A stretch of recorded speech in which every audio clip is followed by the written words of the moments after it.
absolutely. So just don't worry about it. Buying your sprinklers. But you can, what about if you put clay on it? Can that help? Like just, Usually just dries the skin out. Oh, it just dries it. Hardens it, and then you'll never remove it. Or not never, it just takes a lot more.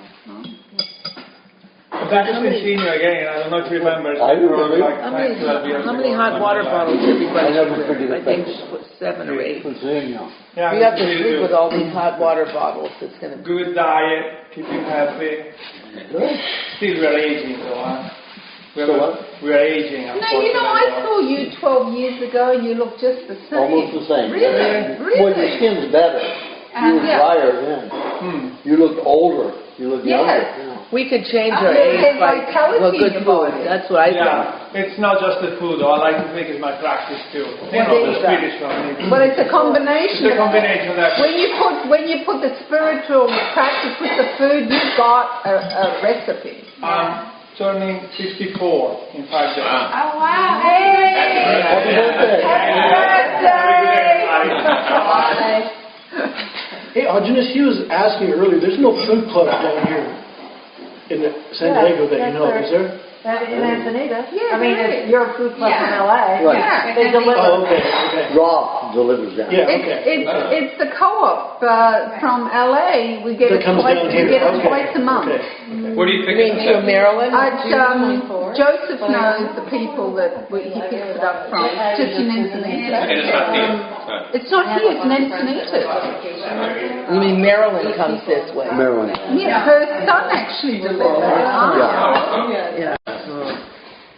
You're This is lucky. one of the best potlucks I've ever tasted. Isn't it? I like Isn't it? everything, yeah. Isn't it? Yeah. I haven't tasted this in a long But time. did you have this one?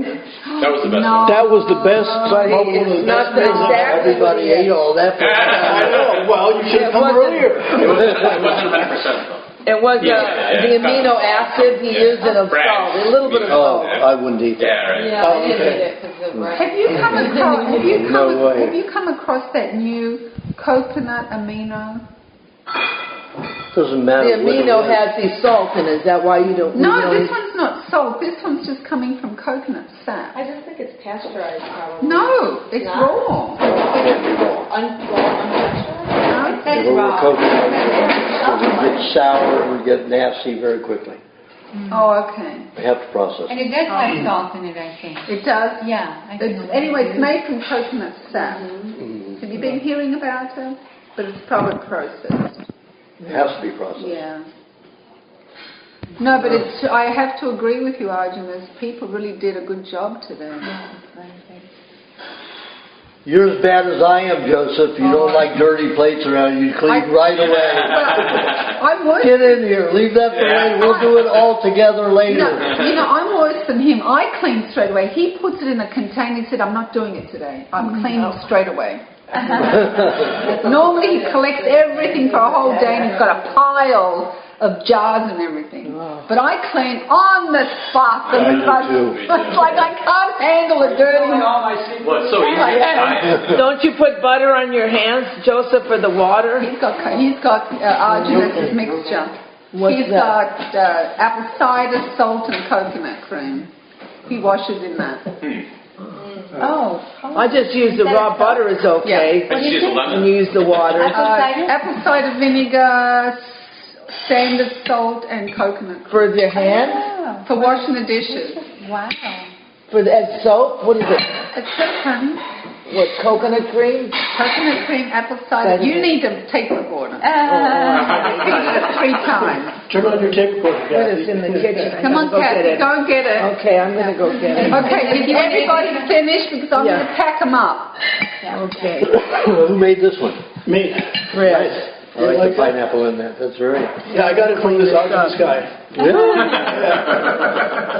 Weird guy. He's kind of legitimate. Can everybody bring their dishes to the kitchen, please? Before I go, did you say that the hot water bottle should go this way facing my skin? No, you just put it both sides, like you take a hot water bottle and you put it both sides. Oh, wrap a towel around. both sides. Oh, Yeah. not covering the skin. It doesn't have to touch the skin. You just have to tint the heat in with the towel wrapped around your that. leg. And the... Fold it like this. No. You have the hot water bottle, you fold it. Like, No. You take 2 hot water bottles. 2 of them. You put them on both sides, one on each side. Oh. You take a towel and you wrap it around. Well, which way is the bottle? The bottles are going this way.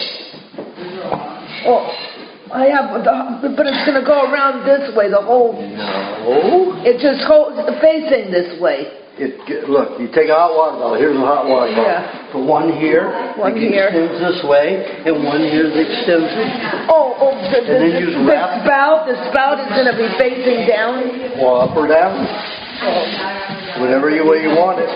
Oh, I thought it has to cover this red mark, the skin. It has to be heated all the way around, and if you wrap a towel around it, you will keep the... One towel is going to hold it. Many times around, or 3 times, 2.5 times around. On each leg. Yeah, but yeah. So I'm going to need 1, 2, 3, 4. 4. Wait a minute, I have to have 1, 5. Under my arm, 6, 7. Yeah, that's what I use, 7. Or if you have one at the head, you got 8. You don't recommend elevation for that? Yeah, that's Oh, you fine. do? Okay. Does it bring toxins back to the heart or anything like that, or anything bad? If you're on a bad diet, it can travel.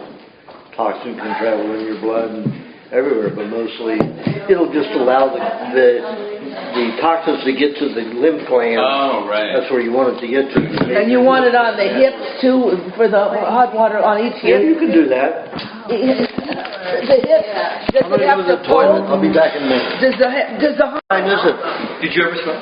No. and then Does one on anybody each know hip? what happened to And you said one on each hip. You recipe? said on one thing, one on each hip. Yeah. 241. Know what happened to us?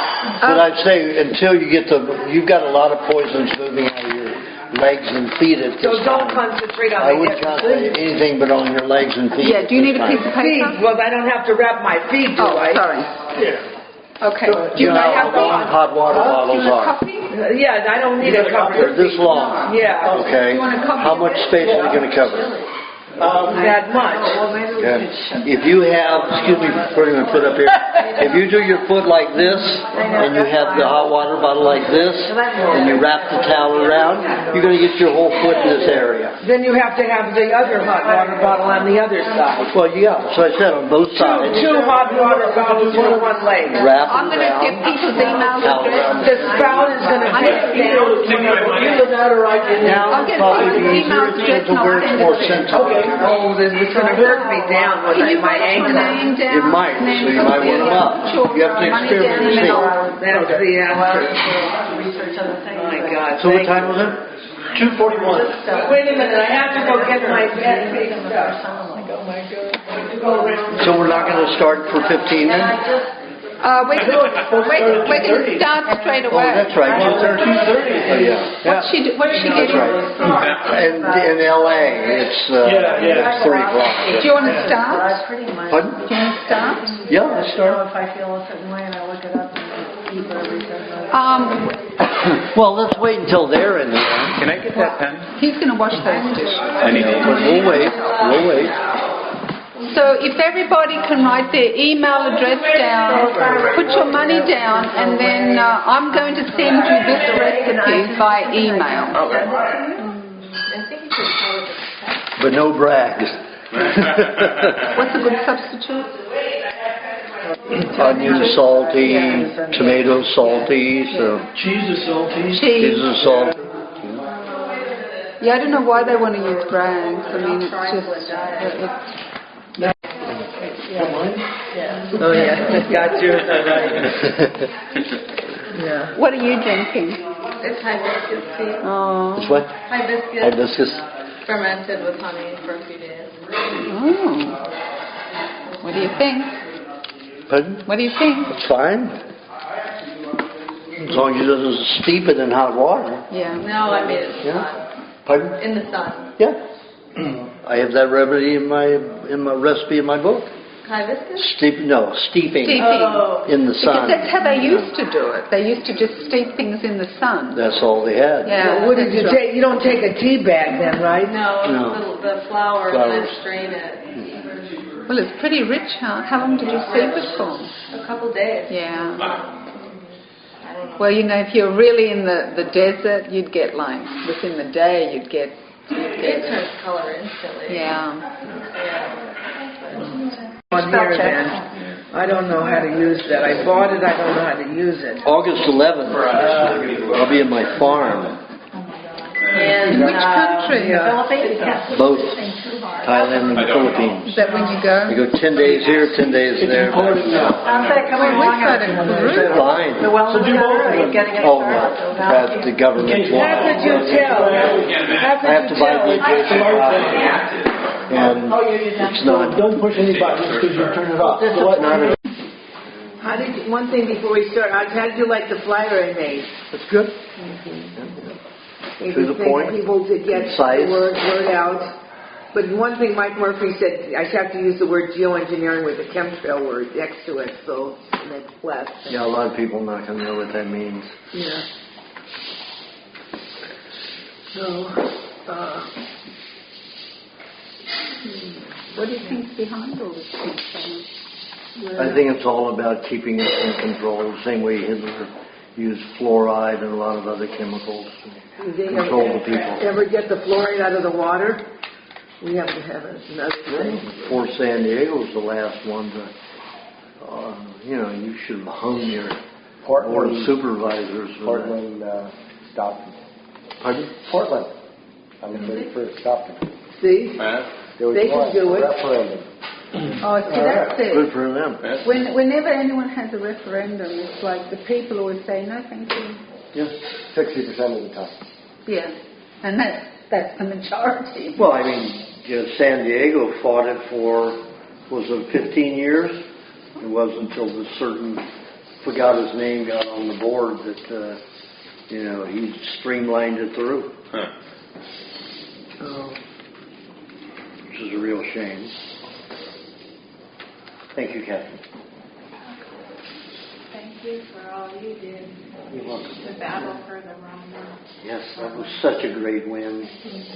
That was a whole state. Yeah. And in that situation, they didn't have the little county DA there. They had the DOJ attorneys, Department of Justice of Wisconsin, down there in this little, town, farm town. They are evil. Oh, they were.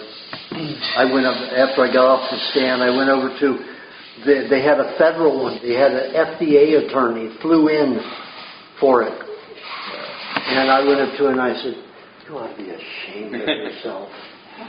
Just like that. People have balls to do that. If we don't speak up, though, we never get what we want. If you don't speak up, you're not going to be heard. Okay, let's begin. Let's begin here. Question? I'll pass and I'll come around after. Okay, Michael? Well, I've had some unfortunate dental news. I understand that I've got a couple of cavities. My dentist wants to use TPA, translucent polycrystalline aluminum oxide, as a filling material. Because? That's what he wants to use. I would just get a regular composite. Is this on a top side of a molar? No. Or is it facial? It's on front. It's number 27. Actually, I got a smaller one in 26 and one in 27. He also wanted to use Dical initially, and I've checked that against the Clifford testing that I used, and that would be counterindicated for that material. It just had, this is an aluminum type ceramic that I don't know. Mm-hmm. Well, it's ceramic. He actually wants to put ceramic filling. Well, what is Because anytime you use a ceramic, you have to drill out twice as much tooth, and you snap it in, and it causes cracking of teeth in many situations. I used to recommend porcelain and ceramic, but because they said to snap them in, too many teeth crack, too many people have extended pain from it because of the pressure in the tooth, I stopped recommending it. I just say do the composite, the hard plastic. Some of it's high in aluminum, but it's solid there in the plastic, and you use the light to solidify it. Yeah, well, that's what he has here. So What about pure porcelain? Yeah, that's good. That's fine. What about pure porcelain instead? Well, what about also... You can't use porcelain. It's hard. They have to snap it in. stretches the tooth, cracks them. You can't put porcelain? That's what I mean. That's just what I said. You cannot put a hardened substance in there. You have to put a soft substances that will harden. And the soft substance is plastic? Composite. Yeah, to harden plastic. They use metal to harden it. They have a different type of drilling technique. They use a laser, a water laser. And that's supposedly you don't have to use an anesthetic with that. And it's the highest tech that they have. I don't know that. Well, they have what they call glass, but it's sand and water. They have the laser and water, and they have the regular drill bit with water jet. Yeah, well, my guy is really old. He just has a drill. That's it. So I may look into some. Look into somebody else because you'll have no pain as long as you've got a water jet. Whatever they use doesn't matter as long as there's a water jet on it. Okay. So porcelain to high noble metals, no good either? Can't use porcelain. It's got to be hardened. You got to snap it in. You have to remove a lot of tooth to do that. Composite's the answer. It's composite. And what is composite? Plastic. Plastic. Form of plastic. And there's aluminum in the plastic? It depends upon the manufacturer, the brand you're using. But aluminum, some of them used to use tin, but tin's highly poisonous. So they went to aluminum because it's lighter and it's strong, but not poisonous. Does it go in the body at all? Not enough to ever detect a trace, And it would take a year to, if you collected the amount of toxins that were released from the composite filling, it would take a year to get a trace, collect a trace. But not enough to... Not enough to do any damage whatsoever. There's no BPAs that are released, no phthalates. And what about over a 10, 20-year period? Oh, you still throw all that off. That's such a minute amount that you can get rid of it every day. Yeah. Would there be a material for pulp capping? He wanted to use a decal, and that seemed... He said that if you don't use something right, I guess this is over the nerve. Well, I usually use biocalyx. What's that? It's a type of calcium rock that's powdered. And it's pretty non-toxic, biocalyx. So who's your dentist? I use Breton in Tijuana. Can you give us that address? Go to bretondental.com. How do you spell his name? Britton. Tomas, Tomas. He's third generation dentist. So I convert him into a pretty holistic one. So he handles a lot of my patients. Fly in from everywhere to use him. He's a, good-looking, very big bear of a man. He's so gentle. Perfect. So, Aajonus, is there anything you use as a pain relief while you're having this work done?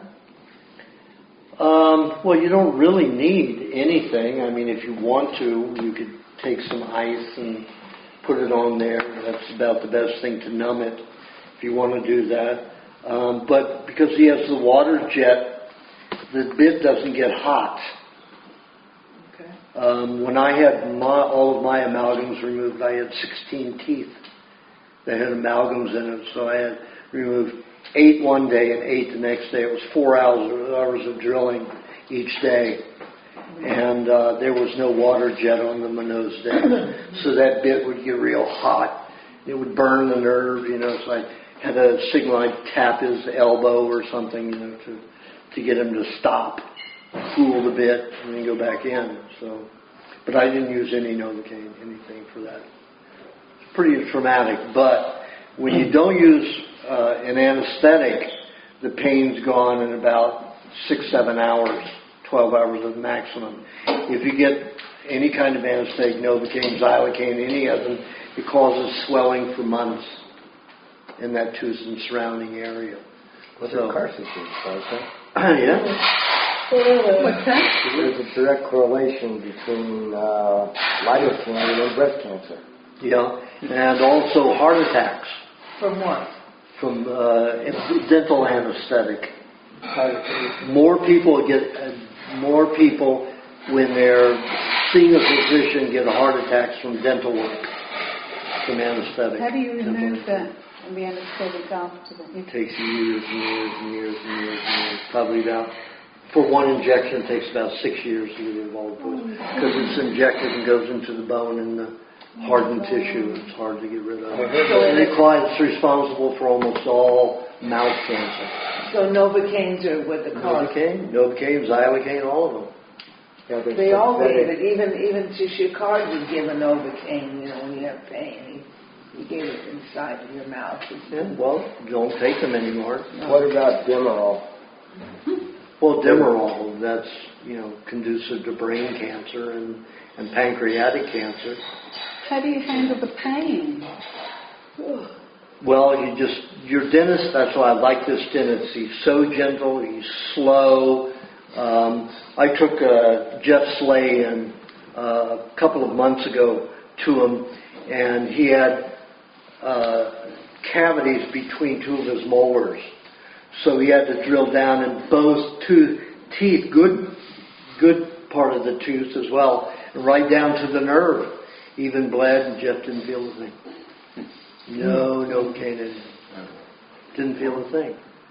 Because you don't, usually when there's, unless he nicked Jeff's nerve, but Jeff didn't feel. He said he barely felt it. Because the water jet is cool. It cools the area and keeps the nerve contracted. When it expands and swells, that's when you have pain. So what about when you get crowns and stuff? Well, you're not hitting a nerve if you're getting a crown. No, I'm talking about, like a crown's a good idea because you have to glue them to the tooth, right? Well, I had, when I had those teeth done, I had to have 5 caps on them because there was so much tooth gone. And when they popped out, I took beeswax and I took a round edge of the spoon and I pressed them on a plate and I put that inside just so it fit in just fine, thin inside the cap, put it on, and I bit down on each one of them. When I went back to have them removed, he couldn't remove them. And the ones that had been put on with glue and didn't come off, popped right off. But the ones that I had put on with beeswax, he couldn't get them off. We worked for 1 hour just getting one of them off. So you can have them put with... He won't do it. A dentist won't do that. But that's what I did when they popped out. Why didn't you just leave it on then? Pardon? Why didn't you just leave it on? It was so hard to get off. Well, I had the tooth was the metal, the chip. It was like 25 years old, 25 years old. So all of the porcelain had chipped off of the metal, and I could taste the metal. So I didn't want that contamination in my mouth 24 hours a day. But boy, that one was a really hard one. So that was the first one I put on with beeswax. So when you do have porcelain, when you do have even a plastic crown infused to high noble metal... No, I'd use a porcelain on a cap. I wouldn't use plastic on a cap. Just in a filling. Okay. So crowns need to be porcelain. Yeah. So when you have pure porcelain, is that okay? Well, what they do is they have pure porcelain, they want to take most of your tooth away. So you're saying that then if you're going to have a crown, it's best to have porcelain infused to high noble metal? To gold, yeah. That's the best thing? Yeah. Why? Because gold doesn't deteriorate as easily. But it's not... strong crown, and you don't have to get rid of as much tooth. So the thing is, you're saying that it can be infused to pure gold? Because No. So because pure gold's too soft. Yeah. So it's going but to be... it's completely covered. So it's basically porcelain. high noble metal is Right. a mixture of gold, tin, aluminum. No, tin they can't use. Tin, if they use tin, is highly poisonous. So it's aluminum? Aluminum, some type of stainless steel, and gold. So then that's okay? Yeah. That metal is not going directly on the gun? Shouldn't, if it's a good crown. And so what was the reason not to have pure porcelain crowns? Too much of the tooth. Because they have to take so much tooth away, they crack and chip very easily. And they don't Porcelain last. is not strong. But you're saying Or it's not tooth. toxic to the body to have crowns porcelain infused to high noble metal. It's not toxic. You've got enough porcelain over it, Okay. over the metal. But if it started, like in mine, it started chipping away, then my metal was exposed. My acids in my mouth, because they're much higher, because I had the vagotomy. So the acids that used to build and be in the stomach are in my mouth. That's when my teeth just, deteriorate. The 3 injections. Pardon? What did you call that? You had vagotomy? Vagotomy pyloroplasty. Is My that like stomach when I was 20. Is that like stomach acid, No. hiatal? No. No. You have all these vagus nerves that attach to the stomach, and that helps generate hydrochloric acid into the stomach. All of mine were severed at 20 years old in that stomach surgery. So a lot of my acids back up into the mouth. You could taste that. Oh yeah, but not good for the teeth. It all eats away at the teeth. So what did you have to have done to fix I that? just have to rinse my mouth with milk after I eat and stuff like that, just to make sure acids don't build up too much. But when I got those 3 injections when I was kidnapped 3 years ago, I've lost 6 teeth because of that.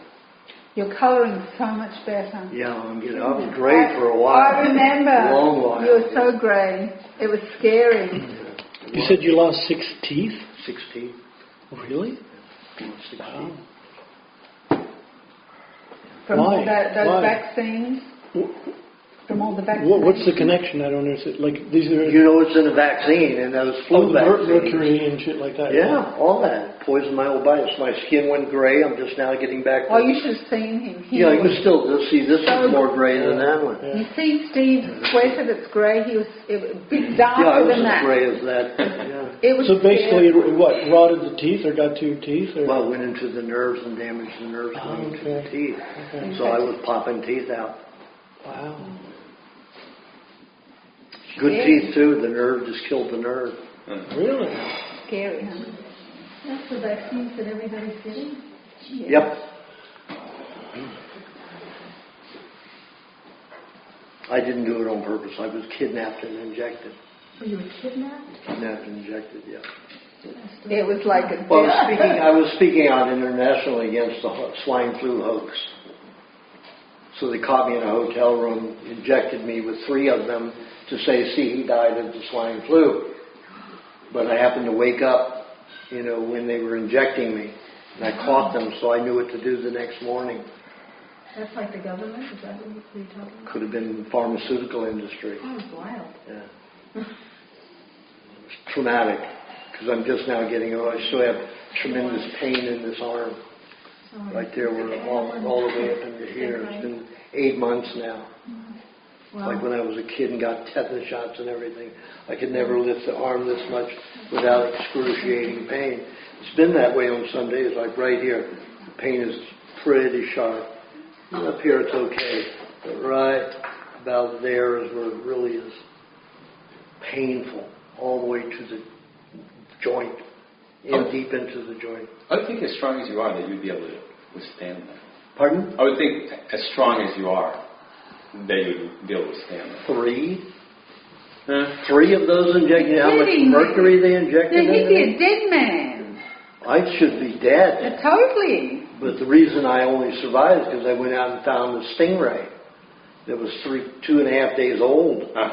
And the high ammonia, see if you get natural ammonia, it'll bind with mercury and other substances so it doesn't go into the blood cells. Because that's what it will do, it would destroy my red blood cells and I die. So as soon as I woke that next morning and realized it wasn't a nightmare, I had 3 bubbles there with a hole injected in it, a little serum coming out. I ached in every joint. I was sick. I started vomiting. As soon as I tried to sit up, I vomited. I had diarrhea. Called the hotel and immediately I said, I need a driver. So I need one as soon as possible. So the driver came. It took him about 30 minutes. I did my vomiting, ate some cheese, ate some butter, vomited all of that. And then he came and I said, I need to get to a wharf and I need to find shark or stingray as soon as possible. And I wasn't going to explain why, but he could see I was pretty sick. And I mean, he had to help me walk. If I walked for 5 minutes, I was on the ground out. So when I got that way, I had to get on my knees fast and get on the ground so I wouldn't hurt myself from falling. So that was 3 of those just to get to the van. 3 times did that. And I passed out in the van multiple times as we were driving to different wharfs looking for the... And we found a baby stingray about this big, been dead for 2.5 days. They were getting ready to pitch it. Perfect. Yeah, chopped that thing up, ate it, vomited, finally got some of that to stay down and digested. And then as soon as the ammonia started binding, chelating with those poisons in my blood, I was able to breathe again. And I stopped passing out. But that went on for almost 2 days. You ate any particular part of the stingray or just the whole thing? I didn't care whether that was the stinkiest in ammonia. That's what I picked. Could you use urine because it's got ammonia in it? It wasn't enough. You need some strong ammonia like from shark or a stingray for that. And my urine would have been highly toxic. Yeah, already. absolutely. Right. Somebody else's urine. What? No people. Yeah, right. So ammonia is the one thing that removes a lot of toxicity. Doesn't remove it. It binds with it so binds it doesn't get into the cell. Anything else binds with stuff like that? Not like that. Well, you got amino acids in raw apple cider vinegar. It's very helpful with that. It's got the amino acids that bind with those substances. Joe, you're missing all this stuff. He's retaping. Oh, he's taping it, okay. He would have forgotten about that if I didn't tell him. Would you recommend that for people who've been forced to take vaccines, like military people? Absolutely. Yeah. Absolutely. Just the same as you just described here. In the formulas of apple cider vinegar and amino acids, how would you take it for vaccine? Probably with coconut cream would be the best way to mix it. Coconut cream and a little milk. I'd probably say if somebody had a vaccine, one vaccine, probably 3 tablespoons of vinegar a day, but one at a time, so space it. And about 3 tablespoons of coconut cream and 2 tablespoons of dairy cream. Protect the nerves, or about 2 ounces of milk. And have that 3 times a day. If you've got military, I would suggest 2 tablespoons 3 times daily for about 9 days. But you have to, if you're going to have that quantity, you have to eat about 3 tablespoons of cheese with 2 teaspoons of honey 4 to 5 times a day to make sure you don't demineralize. And what about the Novocaine stuff for dental? What kind of mixtures can you assist to get rid of that toxicity? That's injected deep into the bone structure here, so the body will not circulate when that stuff's injected. That's why it causes so much cancer. What do you mean it won't circulate? Huh? What do you mean by it won't circulate? It doesn't. They stab it right in near the bone. And then how do you get rid of it? So a lot of eggs, a lot of heat around the face. Would the pulling help in that? The coconut, Pardon? Coconut cream, coconut oil pulling? Will help, definitely help. That will definitely help. Absolutely, definitely help. So with coconut cream, you can pull with anything. You need to do that on an empty stomach, you said, right? Before you eat anything, when you do that the first thing in the morning.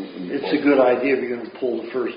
Well, it's you should eat cheese beforehand so that it. Well, you can have some cheese. I pull with cheese. Oh. I get the cheese all, melted Liquidy, and just keep it, so I know it's locked in there. So it And pulls then I'll better? spit it out after about 5 minutes. Then I'll down an egg, or down just a little cheese, and then I down an egg or two after that, and then go back to the cheese pulling. Cheese pulling. So if you have metal in your mouth, like from high noble metal in the crowns, in the pulling, does it pull any of the metals? Your metal isn't exposed. All right. I don't know. It's like that's why I'm trying to get the information. Yeah. So you can do the mouth pulling, and you're safe if you've got those high, crowns of high noble metal. Yeah. Can't get through the porcelain. Only if it's liquid. And the metal's not liquid, it's solid. And the porcelain is solid. Now there may be some metal in the porcelain, but they're not allowed to use lead in that. And they use aluminum, and like I say, it traces them out in a year. And your body's handled that. There is something, the subject of dentistry was that, I know 10 years ago, when I was considering removing my amalgams, I talked to the engineering school at UCLA, and they were working on ultrasonic imaging. And it has come out, according to the dentist that I talked to, it's not very clear, but if they have the possibility of doing an A scan, you'd have to know something of sonics to know what I'm talking about. You could probably detect cavities or cracks or whatever in the teeth. So it's new technology that is the future, maybe promising. Just thought I'd mention it. I didn't even understand that. What kind of technology is it? It's ultrasonic. It's an imaging instead of X-rays. Oh, is it my turn? You went around already? Yes, it's your turn. I was telling people, the reason I got into the chemtrail issue, this is about in 2006, is because I developed the breathing difficulties. I had heart palpitations, and I couldn't get enough air. I mean, even now, I was a few days ago coming home, I know it's sad because I can look up and I can see, and what you're seeing is not a picture, because I recognize that many people have this problem. It was announced on Russ Tanny of the GlobalSkyWatch.com. He said it's been tested on rats that it can induce heart attacks. Mm-hmm. Now, what I'm asking, the question is, what do you take for this? You suck on garlic?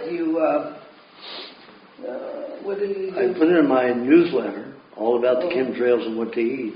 I have a copy. Maybe these people don't know, but they can tell their friends or something. I mean, what is it? But I mean, it's in the newsletter. I go into it in detail of what to do. Oh, okay.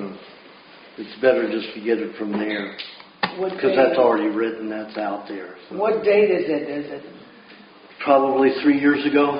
Okay, I'll look it into it, Jim. 2.5, 3 years ago. Do you remember it? 3 years ago comes to mind. Yeah, 3 years ago. Well, now, she heard from somebody chewing garlic. Is that validity at all?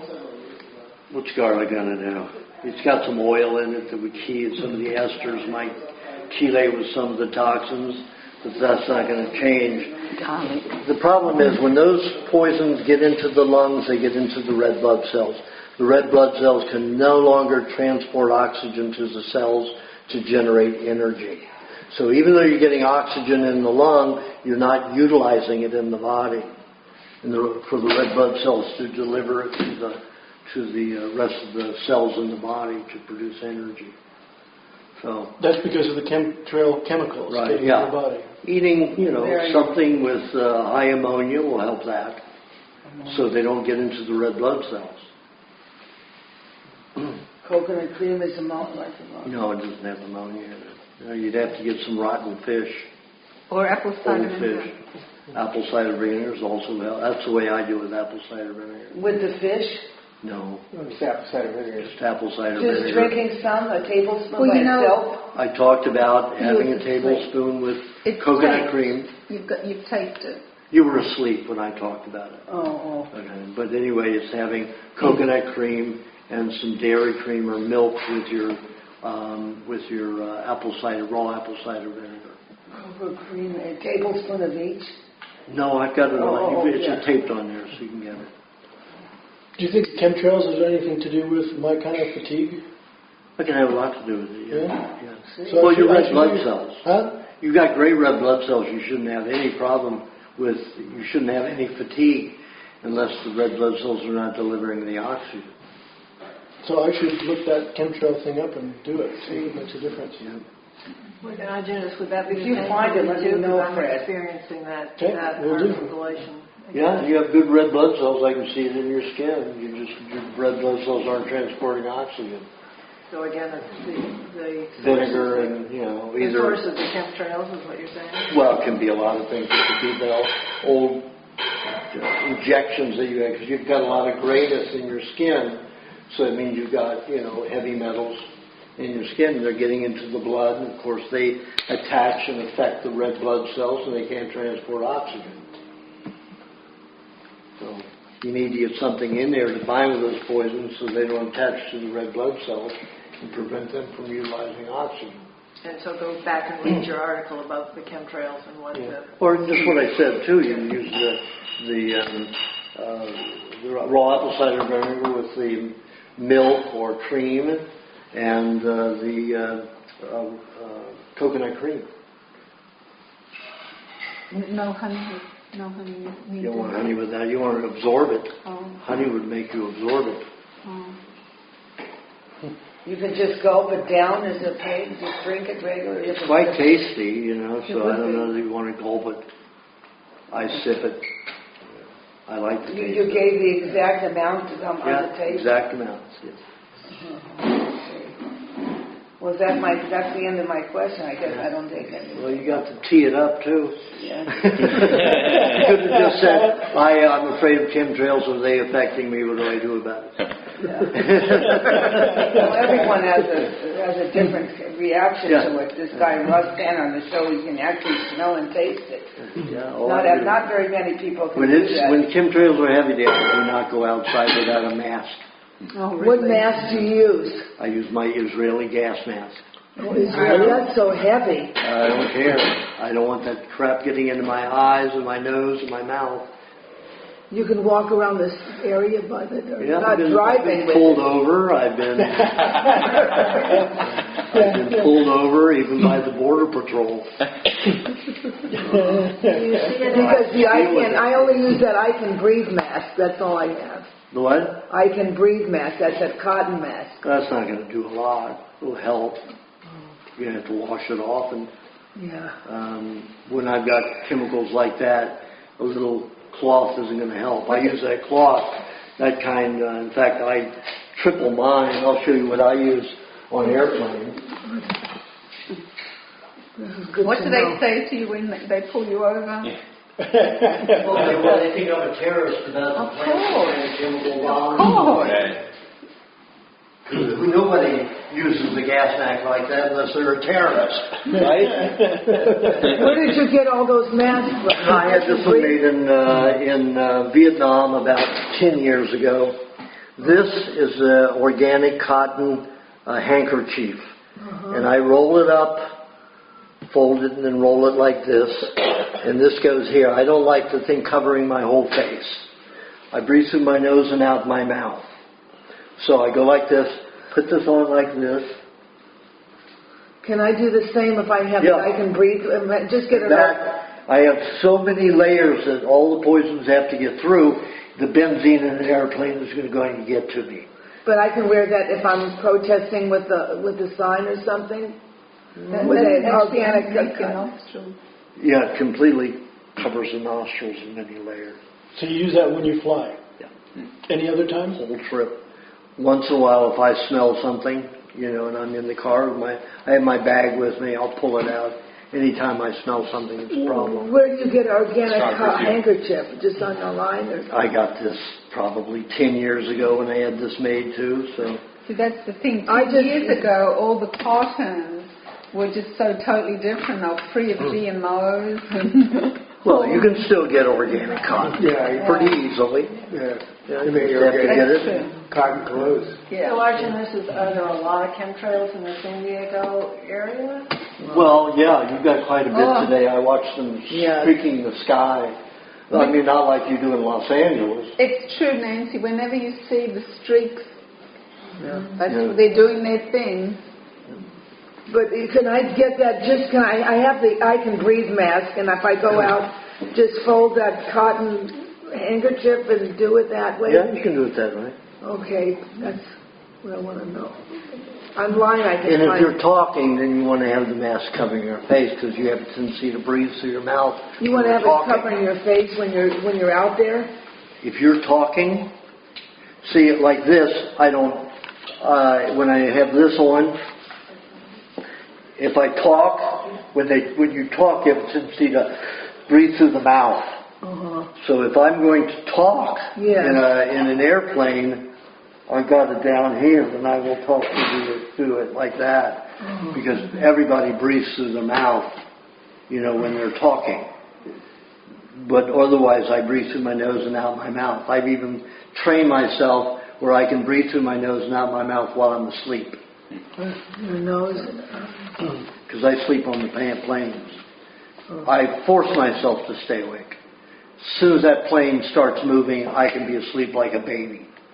So I force myself to stay awake till I get to where I can take my seatbelt off, because I don't like that radiation being attracted to that buckle. So as soon as I get up there, it's off. Sometimes I don't make it. I'm sleepy. I wake up 3 hours later, the seatbelt's still there. But I've learned to breathe through my nose and out my mouth while I sleep. Took a while.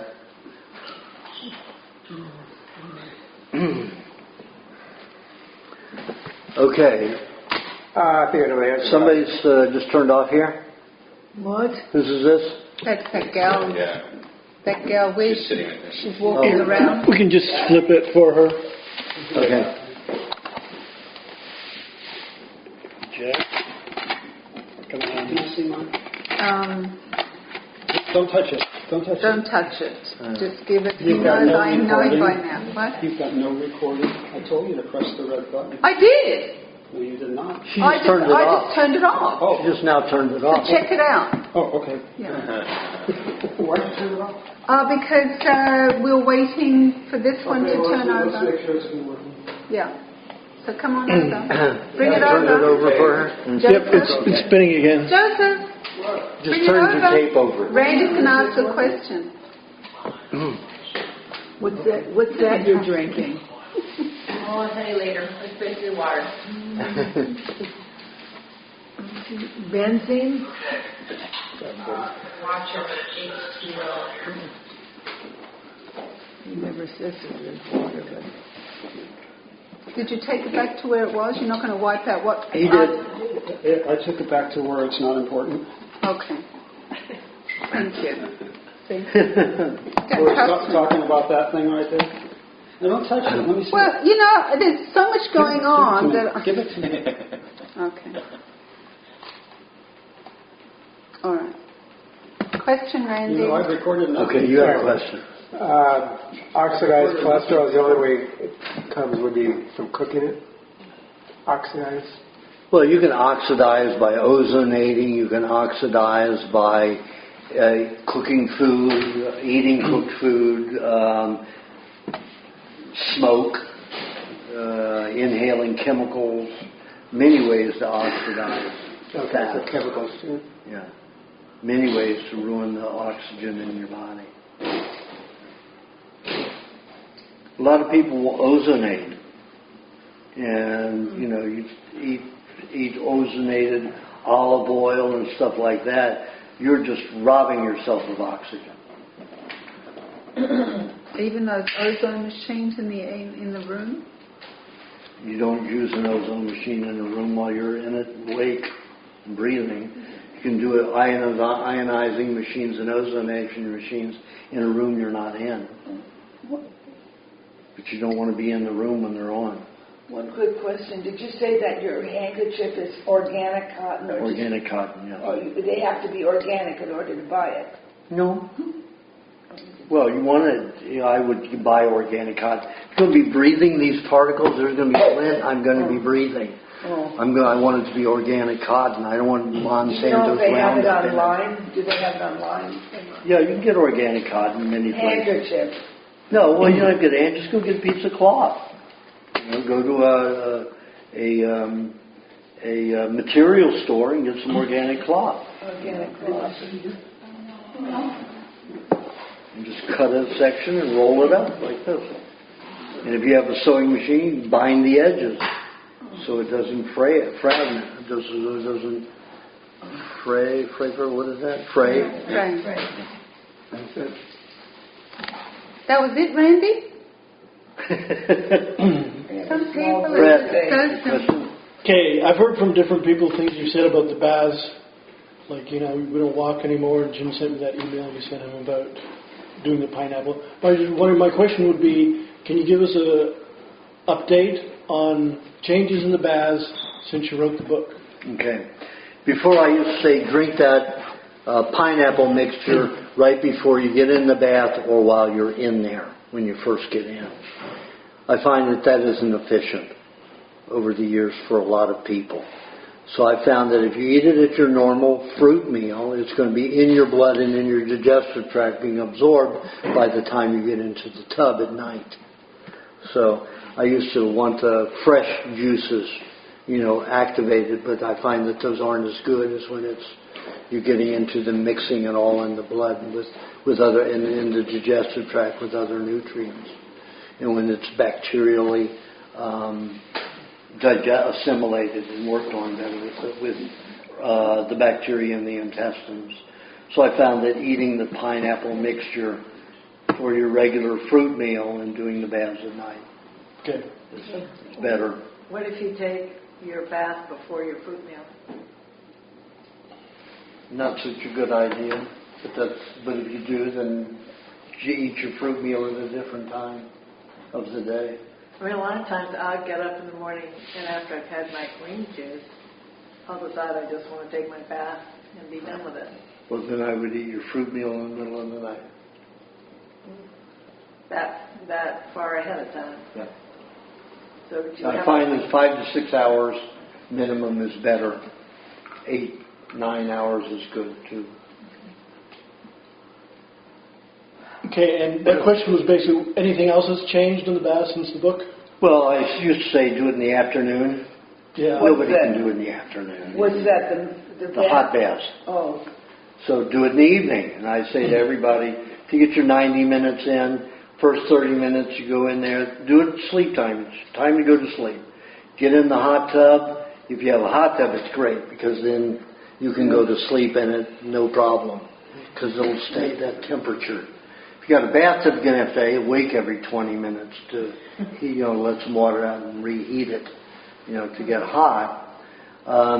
And also when it's so hot, it's hard to sleep when it's 110 degrees. When it's 105, it's okay. But if you get heat prostration, you have a bowl of cold water with ice cubes floating on top and a wash rag in it. When you get heat prostration, you just can't take it. You don't want to be in there anymore. Take that cloth, wring it just a little bit, put it down, cold water will run down your head and your face, and then put your fists, not tight, open fists, into the bowl up to here, to your high wrist.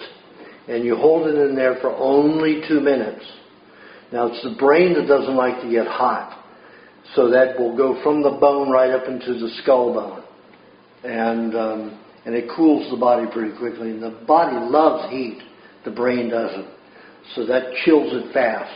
So you've got another 20, 30 minutes. Usually when that happens, you do that. You may only do it one time and you don't have to do it again. The problem with a lot of people, they just fall asleep and they don't wake up in time to change the water. They need a timer for every 20 minutes then. A little kitchen timer, 20 minutes. I found that just room temperature water poured on your face a little bit, it feels fantastic. Yeah. Because there's still so much difference between the heated, how hot you're heated. Just room temperature water, just pour a little bit. And I find people don't work. It doesn't work for a lot of people. it won't, We cool get you, really- it won't cool you down too long, but it feels so good. Yeah, it does, right? But it doesn't work for some people. Just can't breathe and need to get out, and I don't want them to get out. I got frostbite from putting a cold pack on the side of my face. You're not supposed to put a cold pack. You're supposed to put a cold rag on there and not all ice cubes in an ice pack. Well, I put a cold pack on top. I have a cold pack I put on, the old-fashioned kind of little twist top, and I put ice in that. And when I get too hot, I just put that here for a minute or so. And It's not direct on the skin, though. But it's going to Why would it irritate not be the okay? skin. Well, it can actually damage your skin. Like he got On top of frostbite. my hair? Yeah, absolutely. I had huge pain on the side of my face. Yeah. Not a good idea to use ice directly. What's the It's a temperature? risk. What's the temperature of hot tubs? 105 to 110. It's up to you how hot you want it. No, not above 110 because 111 you start destroying the vitamins and enzymes in your skin. That's why saunas and steam baths are horrible for the mucous membranes in your eyes and your ears. So 105 is minimum. 105 minimum, 110 maximum. But, when you're doing a hot bath and you have a heat, you get down to 102, then it's time to change it. Unless you want to do it every 12 minutes, then you start 110, 111, goes down to 105, then you can heat it again, but that means heating it about every 12 minutes. And what about the walk at the end that you have in the book? Someone told me... You don't have to do that anymore. Which one? The walk at the end of... Oh, the walk. Yeah. Most people can't do it after. No, It's still good, though. It's still a good thing. Oh, it would be a wonderful Yeah, thing if you can do it. Do you do it? No. It's only because people can't do it, not because... Yeah, not because it isn't better not to do it. Oh, okay. Get It'd be better to do it if you can do it. Get the lymphatics going. But there's an advantage if you don't do it too, because then you get right under the covers and you stay warm the whole night. So you're going to be perspiring more. Of course, if you're walking hard, but then you're going to be using your nutrients to deal with the lactic acid that's building up as you're exercising. Could you rebound? Yeah, you can rebound too. Yeah. What happens with the lactic acid? Lactic acid. Yeah, you just said... Well, when you have lactic acid, your body has to use a lot of minerals to neutralize that, change it over. What would you recommend for somebody... Because you remember Dave, right? Dave who had to consult with you when I did? Dave who? Dave Sher. Oh, yes. He's extremely sensitive. Dave Sher. Extremely sensitive to heat. Like, he can't... His wife takes a bath, he can't put his hand in there. So how would you kind of get him up from not being able to take heat? Put hot water bottles under the covers. Yeah. Okay, he's doing that actually. Good. And as far as, would you recommend him doing like 98 or building up to 105 or what? It won't do much good. Better he just uses the hot water bottles and heats the bed up at night. Airspace in the bed. And if someone did start doing the baths, could they start at 102 and do some good? Yeah, absolutely. 102 is okay? But 102 would be absolute rock bottom minimum, is that? It's not going to do anything at all under 102. Okay, but 102 you get a little bit out of it. Yeah. Okay. What is it in the hot baths when you can't breathe? What's that due to? Lactic acid. I mean, you're moving all the poisons, so all the nutrients, the red blood cells are getting highly contaminated. You can't utilize the oxygen properly. The brain is starting to throw off a lot of chemicals, especially aluminum. So what's a good way to clean out lactic acid? The sport formula. I have a tendency I always get a tendency to gulp it because it's so hot, dry my mouth. You just got to learn to only, sip at a time. The way I Then you don't finish it when you get out of the bath. Let's say if you have that much and then maybe it goes down to that, you have that much left. If you're having, let's say, a tablespoon a minute, you're 90 minutes. That's 90 tablespoons. That's that's 45 ounces. Maybe that's more than how a quart. I should sip it. Don't bring a straw in, but Yeah, you can take a straw in, absolutely, if you like a straw. But That's how I trained myself to sip. I only drank to a straw. Oh, really? For a while, yeah. That way I couldn't drink, I couldn't gulp. because you're too gulping. And I use a thin glass straw. Yeah. You know, so you got really, suck a while to get your... I have that glass straw, so you can't. Where would you find one of those? I got it at a medical laboratory. You know, they have different ones that are different sizes. What happens to the body when you do gulp the sports drink? Well, a lot of any kind of fluid that you gulp has a lot of the H2S tendency to go to the kidney and is not carried with the nutrients to the cell, so it causes dehydration, especially if you're drinking cold fluids. Well, I better use a tablespoon in order to get because I have a wide glass straw. And it's gonna. Well, then put your tongue up against it, so you've got pressure. You have to get beyond the tongue Put to do your it. tongue in the straw. Put the straw on the tongue, so that it makes the hole smaller.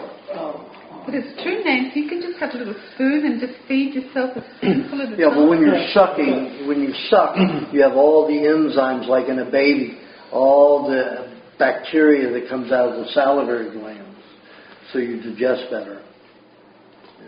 So I suck. What's the maximum number of sport drinks during a bath? You're gulping it down, I noticed. I don't think there's a limit. You can have as many as you want? Okay. Yeah, but as long as you're sipping it. Okay. Then you're not going to be able to. But if you let's say you sipped, a tablespoon every minute, you're in there 90 minutes. That's 45 ounces. That's a quart and a half. But you're doing a fluid.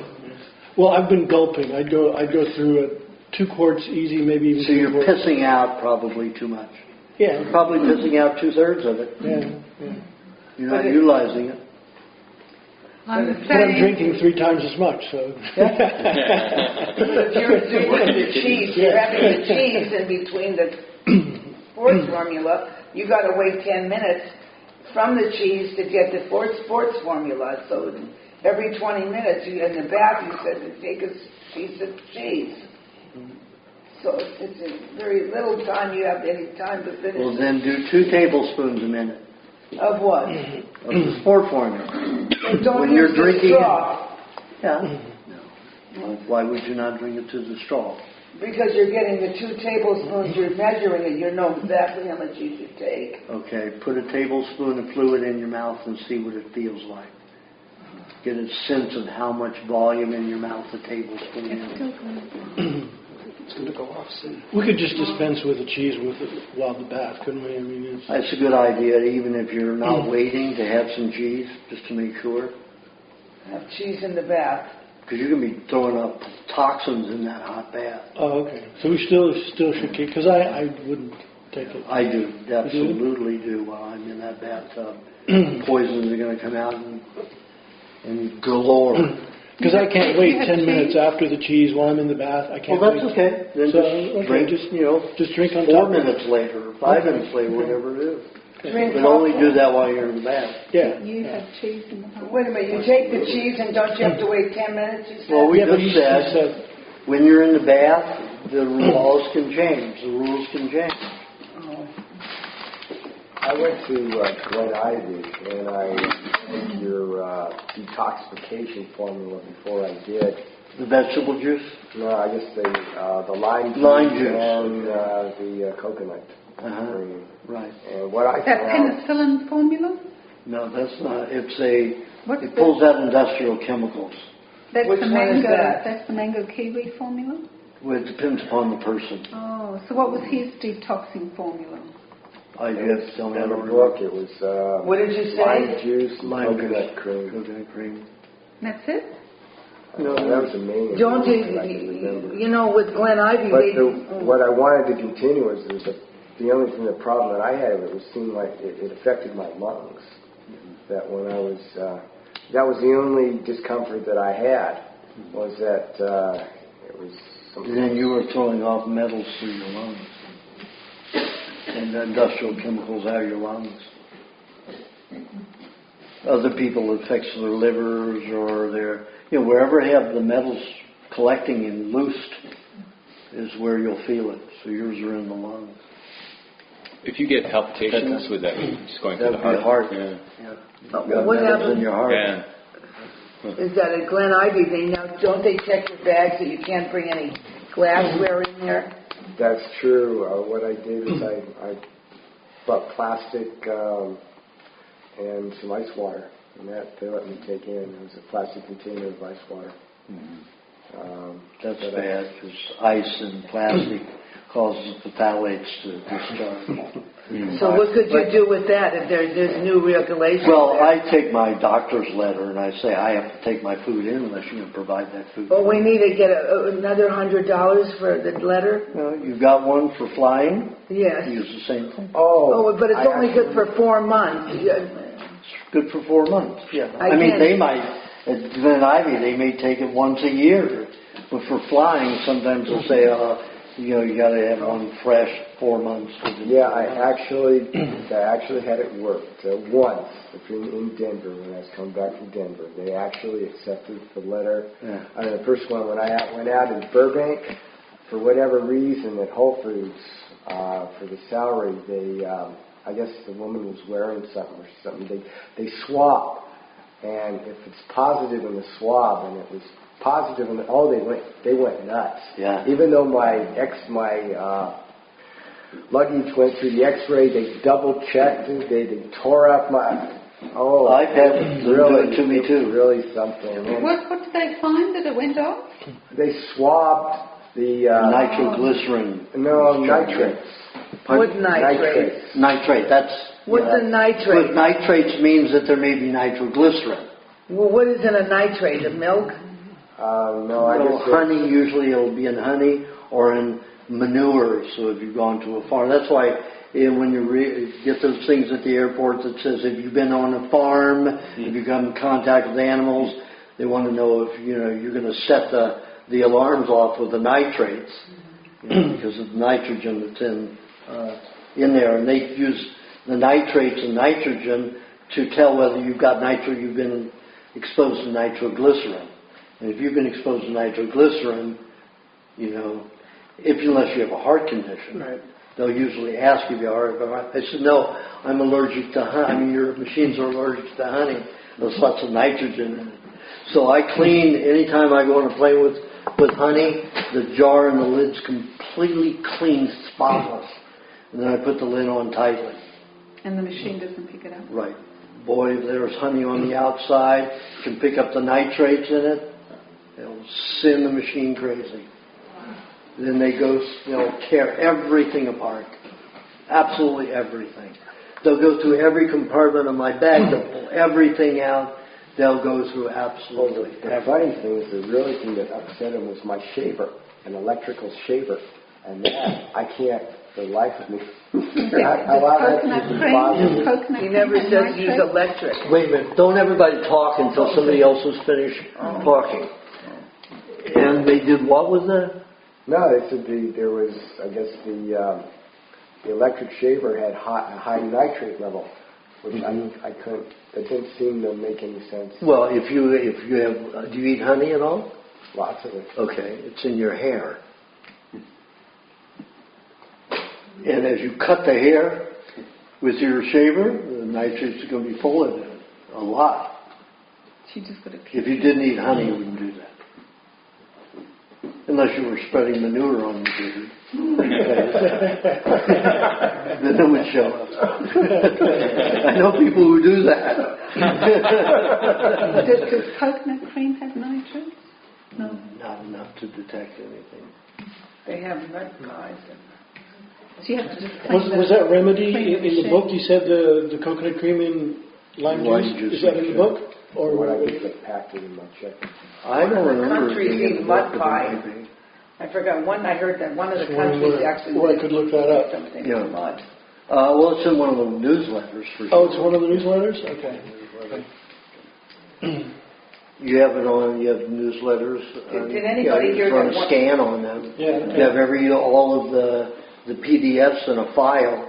You just go on the file and then search there. Under what industrial chemical? or lime juice, and see every time lime juice pops up. Did anybody? That way you'll learn what lime juice does and all of its contact. Yeah, there's a side benefit. Steve, do you have a question? Yeah, so I know soup is cooked, but it seems like there might be a benefit from pulling things out of the bone to actually drink. Or is that? It's all cauterized. The only thing you're going to get that's whole and active are the poison metals in the bone. But if it's a lot of organic, them, it doesn't make any difference. Once you cauterize them, you're causing free radicals. See, minerals naturally, in a raw form, they work together in a perfect balance. Once you cook them, the calcium, the phosphorus, potassium, and magnesium are crystallized, hardened into either like a rock or like glass, depending upon the temperature. So they are no longer active.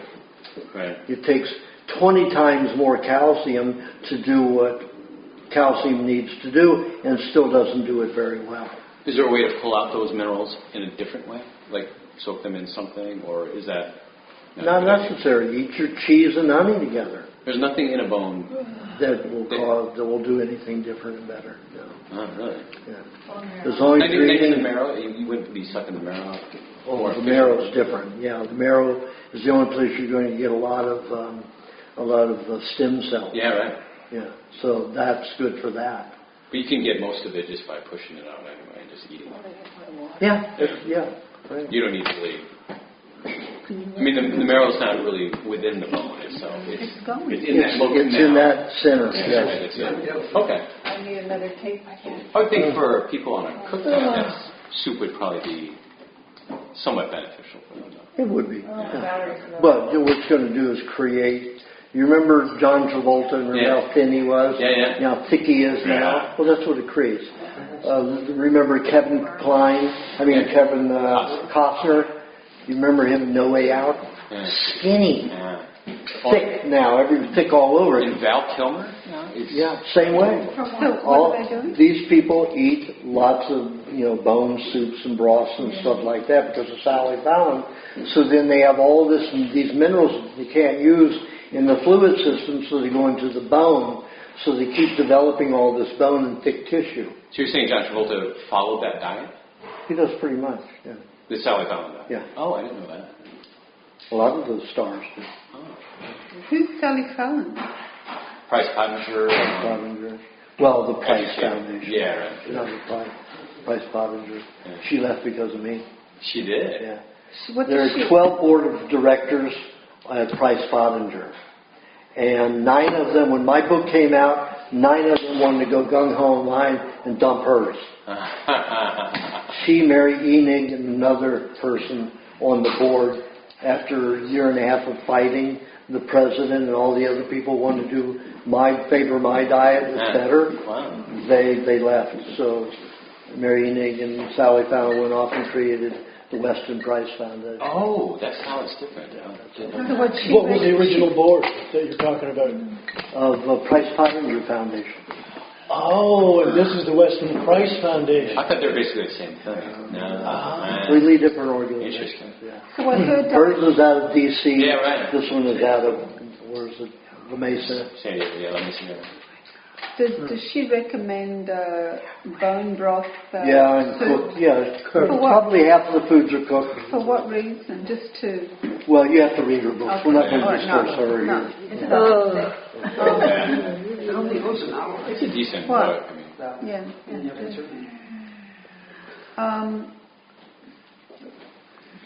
A disaster. I have that. I brought in 3 or 4 appointments, and none of them could. Oh my. So the broths, will allow you to absorb a lot of minerals from but bone not in the broth. right form. But it's going to thicken, harden tissue. Right.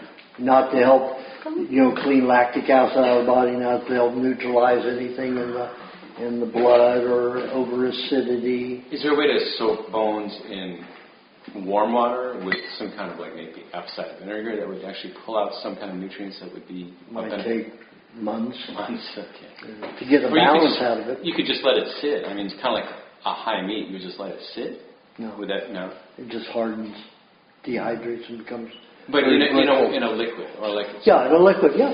Steep it. Okay. Yeah, for months. That's good. In the sun. And I would probably put, if you've got a cup of water, I'd put 4 drops of apple cider vinegar in it. In what? In the bone marrow? I just said, if you've got 8 ounces of water, you put 4 drops of raw apple cider vinegar into the water, and then you put the bones in that to let it sit for a few months. And then you're going to get some of that out. You've never tried that. You were saying that. Well, it was so much time consuming and a hassle, and I kept checking and checking. You did actually do that. Oh, I tried it. I've experimented with it. Yeah, it sounds like it.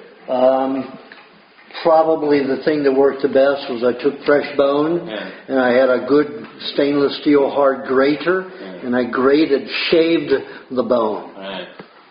And then let that soak for a week in some raw apple cider vinegar and drank that. And I could tell the difference. You wouldn't be getting the sharp part of that? Sure, but you get it, if you've got enough mucus, You'd be okay. Yeah, you'll be fine. Just break it down anyway in your stomach. Yeah, the hydrochloric acid will break down bone. Yeah. If it's shaved and thin like that. Right. Of course, if it's soaked in the vinegar water, it's softer. Oh, that's true. Yeah, it is. Yeah. Softer. So 4 months you did it for that, huh? That was the longest in experimenting with hard, solid bone. But the graded, the longest I ever waited was probably 2.5 weeks. Okay. You leave it outside in a jar? Yeah. Seal lid? I did it sealed and unsealed. It didn't seem to make a difference. So you just grate the bone? Grated the bone. How much did you grate down? Well, I graded down a lot, just because I put in different jars and experiment with different ways. I did it with lemon juice, and lemon juice helps fermentations, and it helps bacterial breakdown and fermentation, but it doesn't work with bone very well. So, what will that do for you? Aajonus, are you saying that Minerals. Bone marrow, raw bone marrow, is as effective at what Steve is saying? No. We're talking about minerals. Okay, so you're talking about minerals coming from bone? Where's my bag? Yeah. Yes, minerals from the bone. You're not talking about bone marrow? No. Just the minerals from the bone? Mm-hmm. And which particular minerals are you talking about? All of them. Yeah. All of them. I'm just saying that, a bone has so much that you really can't extract in any other way, it seems, but heating, but I guess you could from putting in something acidic, I guess, or shaving it and putting it in something so acidic. So are you saying that if you have if you're cooking bone... That's what I was saying that in the beginning, that it seems like that's the only way to extract those. So you're saying if you're cooking bone in water, that it actually extracts the minerals? Yes, it does. It breaks them down, and they don't bind together anymore. It destroys the ion attraction and magnetic sealing of it, so then they'll fragment just like any cooked food does. And if you're doing it in water, of course you got water penetrating in there, as a solvent. So you've got it all coming apart. So you've freed up those minerals, but they're cauterized. So they're good for building bone and hard skin, but not live skin. They're not live bone. So it's like, let's say, like you live in the desert, okay, and you go barefoot. You look at these Arabs, and they've got 1.5 to 2 inches of callus. There's no live cells in there. That's all dead cells. It's like a fibroid tumor. Well, that's the way when you build with that kind of mineral content, you don't build live cells. You just build mummified tissue. And it expands the girth, but not the life. It'd be hard to get rid of that once you grow that. Oh, yeah, absolutely. You have to start eating tons of vinegar to start dissolving it and getting rid of it. Do that. And then you're going to dissolve your teeth and your nerves, and you're going to have a lot of imbalances. It's not a good idea to do it then. No, you don't cook your bones to get that kind of minerals out of it. No, I mean to grate it, and what you were talking about. Yeah, that's fine. That's fine. That's a good way to get those minerals if you want bone minerals. But eat cheese and honey. That's it. Yeah. Right. Much easier. So Travolta and Costner, you were saying they're big because of that. All of the cooking, the broths and stuff like that. Okay. It's all that minerals that can't be in live tissue. So Because it's cauterized, so they build it into bone and thickness of skin. So the body's They're not like using different the people. minerals. Yeah, they're completely different. Look at me. I'm the same size as I was when I was a teenager. Yeah. Same bone structure, nothing's grown. I just saw my cousin today. I'm a year and a half older, a year and 9 months older than he is. I mean, his skin is thick, he's broadened, his nose is huge. You know, I don't get all that because I don't eat cooked food. I don't have all those cauterized minerals to add all this adipose tissue onto my body. But you're saying that their bodies are not using the minerals. Well, they're using them to build tissue, girth, but no life. They're dead ions. Dead ions. They just like Calcium, everything. everything. So the body's not doing anything. No, it's just like adding plaster, Oh, you know. Yeah, it's not alive. it's not live. Yeah. It's like you can cut away at it, and it's, So obviously that would be me too then, because as a teenager I was a skinny kid. Yeah. Yeah, But me I too. met you and you were already girthed. Yeah, You know, you haven't gotten bigger. In fact, you've gotten a slimmer face. Yeah. So Yeah, you're losing some of it. Yeah. And your arms, your forearms, your wrists are smaller. I'm watching you over the years. I get to see you often, so I watch it. And I love that you always keep a big tummy. Yeah, I like that. Love that. Love that you keep a big tummy. When I got that 47-inch waist, it was the best I ever felt. And I'd never gone up above 39 before that. So when I went from a 39 to a 47, I had never had to put my pants under my tummy before. But I felt so good. it's very nurturing, isn't it? Oh, it was phenomenal. I was talking to Joseph. He's sort of like he saw mine. I said, I've always had it. I always want this maternal feeling around me. Well, since I got those injections, I've been, I feel the pain, I feel nauseous, all that stuff I never used to. That I felt after chemotherapy. And when I got that was the most relaxed I've ever felt since those injections. So. Do you recommend in the summertime going off, like going down, in the wintertime going up? Anything? That's up to you. I say keep your fat and keep it. Don't get rid of it. Don't get rid of it. But I go to Asia and I start doing actual physical stuff. So you go down. Like I just got a swimming pool. I built a swimming pool. It's the shape of a mango, and I have different levels on it, so you can wade in it. You can do the deepest is 9 foot, and I've got a diving board to dive into it. So it's fed from a stream where I put a dam in, so it goes down. And I built they built a waterfall. And I had all these mechanical things made for jets to run a Pelton wheel, and I've got a generator that's being made right now to create power. So just with filling up my swimming pool, that goes down into a fish pond, and that goes into another fish pond. So I use all of that water multiple times. And I have no filter on the swimming pool, so it's great algae, but because there's always new water flushing in, it doesn't get so green you can't see down in there. Yeah. But it's still green full of algae, and algae eats metals. So algae gets into the skin, eats the metals, and pulls them out. So that's why I had that. And I was able to, 2 weeks ago I was there, not even 8 days ago I was there swimming in my swimming pool for the first time. That's nice. It was really so algae is swimming in algae. What about drinking algae? Very wonderful. What's the form of algae to drink?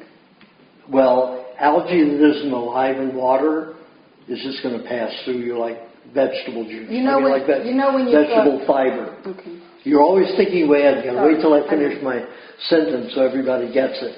So algae, if you're eating it in powder form, is not going to be digested. Every time I check the feces of people who ate it, I always found 98% of it in the feces. Only 2% seemed to be absorbed or was hiding in the feces, where I couldn't detect it. Because when you test like that, you have to dissolve the feces in water, and then you have to then you have to use something to separate the algae from it, a certain kind of filter, like 1,000 micrometers, to get the whatever you want out of it. So it's like mining for gold, and it's stinky and messy, So and you have to do it by hand. So I always found 98%. It could have been 100% raw, but at the best it's 98%. But in chlorella, I found 7% was not found in the feces. So 7% of it. So what that means is if you're only eating a fraction, only have a tiny bit of chlorella. Don't have a teaspoon of it or something like that. Have just a tiny amount. Why is that? Size of a BB. Why is That may be able to digest. Pardon? Why is that? Why do you have I just said because you won't digest, absorb it. Otherwise, it's waste, expensive waste. And when it's in dry form like that, you're not going to digest it anyway. So put it in your vegetable juice. When you make your vegetable juice, put a little bit in each vegetable juice. And let it sit. When you get to it, you're going to have it. It will already be liquid. So when you put it in the body, you'll be able to start breaking it down. When it's dry, your bacteria, the kind of bacteria we have, we're not cows, we're not pigs, not horses, we're not goats or sheep. They have the enzymes which are highly fluid. And they'll go into dried vegetation and break it down. We don't do that. That's why we don't handle vegetation raw. So you drink vegetable juice. So when you hydrate that chlorella, it's already starting to come alive again. And the bacteria eats live things. In our bodies, it's live things we eat. That's why the Eskimos, even though they make pemmican every year, dried meat with fat, they'll make a 90-pound block of it for each person in case, they can't find food in the winter. And it's just in case. And when that spring comes around, if they haven't eaten it, they bury it. They won't eat it. Enzyme deficient. So, and the enzymes are deficient. You're not going to digest your vitamins as well. You're not going to digest everything as well. So your health is going to decrease. Eskimos won't do it. They'll bury it. So how do you get fresh algae? Fresh what? You have to get chlorella. Well, you just have to find a pond. You can do it right in your yard. Don't put it where the chemtrails can, dump into it. But just have a bowl of good, drinking water. And if you've got Gerolsteiner, shake all the carbon out of it. And because the carbonation will destroy anything. It's like a natural, what they call hydrogen peroxide. It can bleach. Like if you put it on, you can take the Gerolsteiner or Perrier or any of them and put it on an old blood stain, pull it right out. Even an old blood stain. But if you leave it on, it'll also start taking the dye out of your clothes or your furniture, wherever it is. It's a natural form of hydrogen peroxide. So if you use that, it won't let the algae grow. So just let some water sit and just let it start. You can take a little bit of vegetable juice, put a few drops in it. That'll help. Could I put it under an umbrella? That would help. Just remember, algae eats rock. So you have to put rocks in with the water, or you have to make some kind of a clay vessel where algae can eat away at the metal. You don't want any glaze on it. So if you have glass... concrete, you can use a concrete that doesn't have excessive lye in it. What about just a glass of water? That will never turn algaeic. So what kind algae eats rock. Okay, so what kind of container? What kind of a rock do you have to buy? Clay, concrete, porcelain. But if it's porcelain, it can't be glazed, fired. Any of those. But you're not going to get as much algae growing in porcelain because there's not a lot of metals in it. I ordered the chlorella from out of state. It's not good. But what does it say to do with it? Out of state, they sell. What did I just say to do with the chlorella that's dried? Oh. Put it in your vegetable juice. That's what I do. Just a pinch. And Yeah. you let it sit there. Half a teaspoon. That's too much. You'll never digest that much. Well, then how much? Maybe an eighth of a teaspoon per 8 ounces of vegetable juice. Eighth of a teaspoon, and you just stir it in and you drink it the next day? Or days later. How long? When you make vegetable juice, for how many days do you make? 3 days. Okay. Some of them will be 3 days old. You only put it in one then? No, you can put it in all of them, but you're just putting a small amount. And then you mix it in? Correct. Can I get a clarification on something you No. said earlier? You said better to put on weight and hold it. What about the weight loss thing? Let your body go into a flu or a cold and lose it. Don't go on the weight loss, you're saying? Well, I don't mind you because you just have so many vaccines, so much medication injected into you. Probably the most I've ever seen besides military people. Really. Your mother really did a job on you. Is that like more than 20 vaccines? She didn't do it on me. I did it on myself when I did it had on yourself? different vaccines for flu or anything. Yeah. Yeah, or anything. When Flu you shot. say a lot, you say like more Your mother didn't vaccinate you when you were a child? You're in California? Yeah, I had to go for school. I took the polio vaccine, the polio sugar cube. Yeah, the polio cube. Yeah, but that was a cube. I'm talking about injections. If you're in California, at your age, you had to have at least 18 vaccines. Now it's 58, 48. So you're saying when a person's vaccinated 20 times or more, it's good to put on weight and reduce, put on weight and reduce. Yeah. Put on weight and reduce. And the rest of us? Force reduction. I didn't quite understand what you meant about the rest of us. Better just to wait. Better just keep the weight on and go into a cold or a flu to take it off. Oh, because I don't take off weight when I go into a cold or flu. I don't think I do. You don't? Maybe I just didn't know. Weigh yourself. Yeah. When you start a flu, weigh yourself at the beginning and weigh yourself at the end. Probably lose about 4 pounds. 2 to 4 So pounds. forget about doing the weight loss? Because I've been doing about, I was going to do it again this winter. Weight loss in the winter? Oh, no. No, you weight loss in the summer. That's right. You need too many nutrients in the winter. That's not a good time to lose. The reason I do it in the winter is because in the summer, it's so hot, I'm so thirsty, I just drink tons of milk and I can't lose any weight. Oh, I see. So That's because you gulp. Yeah, I know. You get a straw, a glass straw, and you suck it through. You're going to find you drink less, you're going to feel better, and you're not going to get thirsty. When 80% of the water is leaving your milk and going to your kidney and not getting to your cells, you're dehydrating. You've got all this incredible amount. It's like eating cheese. It's going to dehydrate you. You've got all this minerals and all these nutrients to get to the cells, and they need to go on a vehicle of water to do that. And then the cell gets the water. But if you're gulping, most of that's just going right to the kidney. But it's so nice when it goes down. Especially Daryl's Steiner.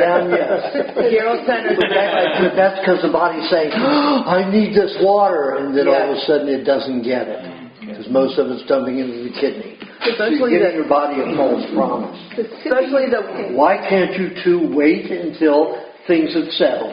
In fact, you have to raise your hand if you want to ask a question. No, the Daryl Steiner is the best when it sparks. Don't ask unless I call on you. Both of you. So should I forget about the weight loss then? You're not in a bad shape. This poor girl's in a bad shape. Oh my God. You know, so... We're on 8:15, my God. You're not in that bad shape. I don't need to do the weight loss. I wouldn't worry about it. Okay. Yeah. When your body wants to take it off, it'll go into a cold or a flu. Okay. Well, I wish I had If you go into a heavy pain cycle, you could eat a little bit more, your honey butter or the pain forms to get through that. And then when that's over, you might want to go through a short, maybe 3 or 4 week weight loss period. Take advantage of that. Otherwise, just let a cold or a flu take it off of you. Let your body decide when it's ready. Her body is so confused. I have to force the body. But when the cold and flu, I don't change my diet to weight loss diet. I mean, I just do the cold and flu. Yeah, and it's just cold and flu, but that's a different diet altogether. Yeah. Okay. That's a smoothie and milkshake. And if you sip them, you won't take as much. I have to buy a glass straw. Get a glass straw, absolutely. Like this one, I did. I invested. It's $10. Spoon. I think if you did a spoon, it's No, like... because then you're not getting the saliva and all your bacteria in it. But I know with straw, when I use a straw, it goes straight in the back. It doesn't. I protect my teeth that way, but so I'm not really getting the saliva when I'm using. Run it over the top of your tongue and through your teeth. So, so you're really sucking hard, and you'll find all that saliva passes into your mouth with the milk. So if with the fluid. So if I put it in my mouth and swish it around, it's more beneficial that way. Yes, absolutely. You're going to do that. Yeah. But you have to understand that these glands are made to secrete fast with sucking. If you swish around, you have to swish it around. But if you're sucking, it pours out. If you suck. It pours out. So you don't have to swish it around in your mouth a long time. How do you can instantly swallow. How do you suck on it? You take the straw, you put your tongue in the center? No, you put it on. What? Give me the straw. Okay. I don't worry about bacteria, Suck it out the bottom so you don't drip it all in. All right, yeah. Okay.